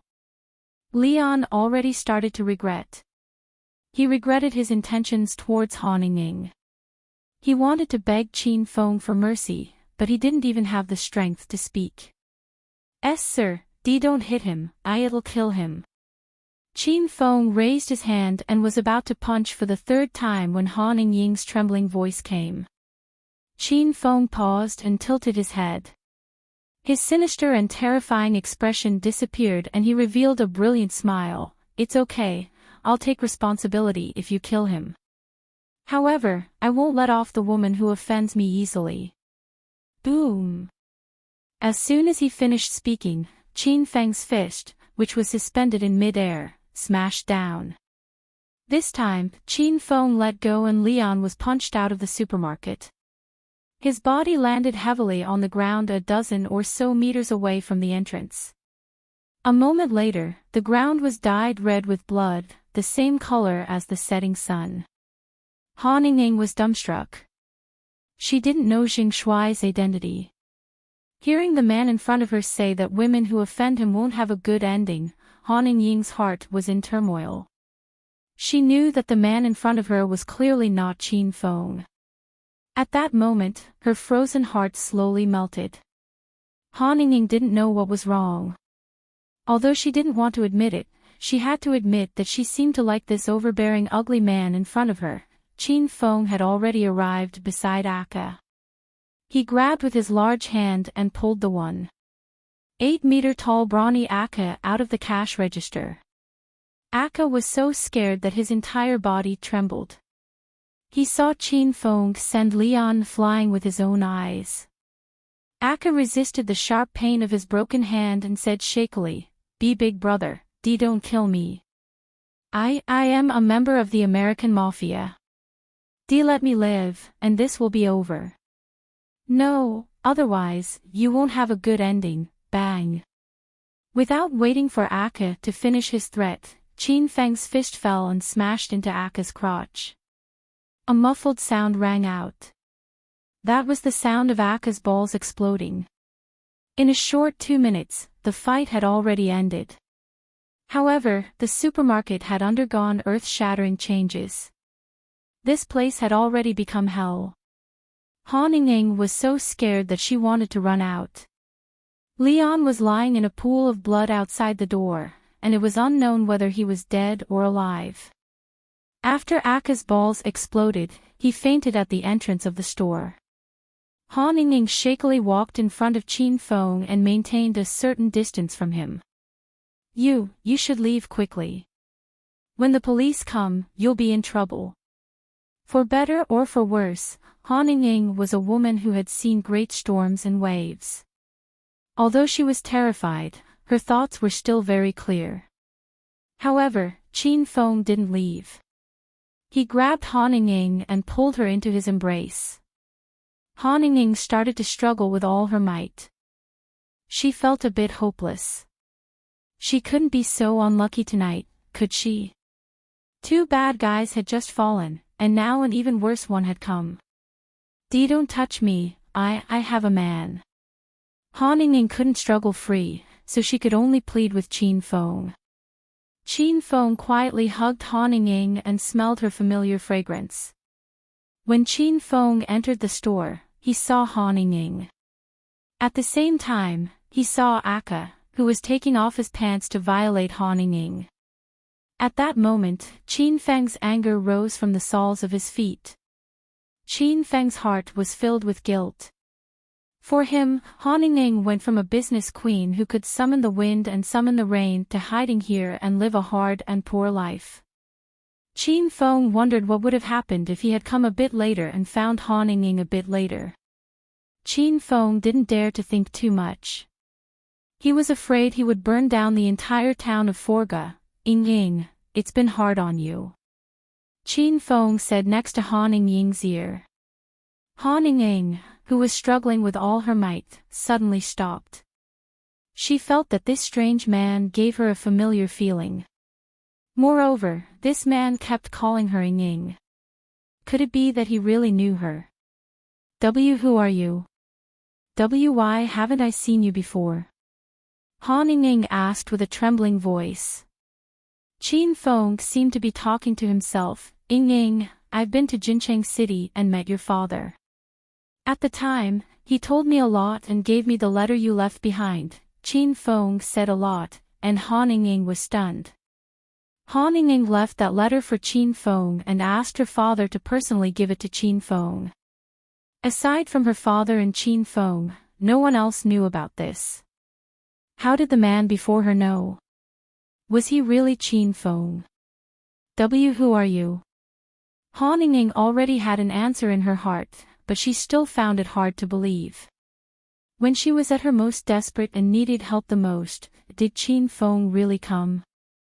But why did he change his appearance? Police sirens sounded in the distance, and 2 police cars drove over. Yet, Chin Fong had a calm and collected expression, as if he didn't see the police cars. "Oh no, the police are here. Why you, hurry and come with me, we'll escape from the back door." Han Ying didn't have time to ask any more questions. She pulled Chin Fong towards the back door of the supermarket. "Hurry and leave, the further the better. I won't reveal your information to the police." Han Ying stood at the back door and pushed Chin Fong out. Chin Fong pulled Han Ying into his arms and leaped onto a fiery red steed. Hiss!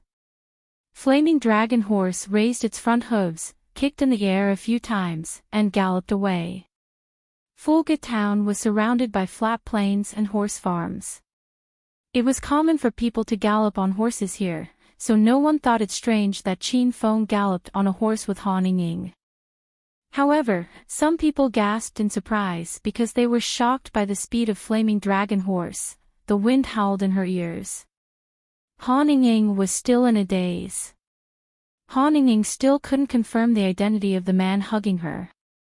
Though she was 90% sure it was Qin Feng, why did his appearance change completely? Han Ying's heart was moved at some point.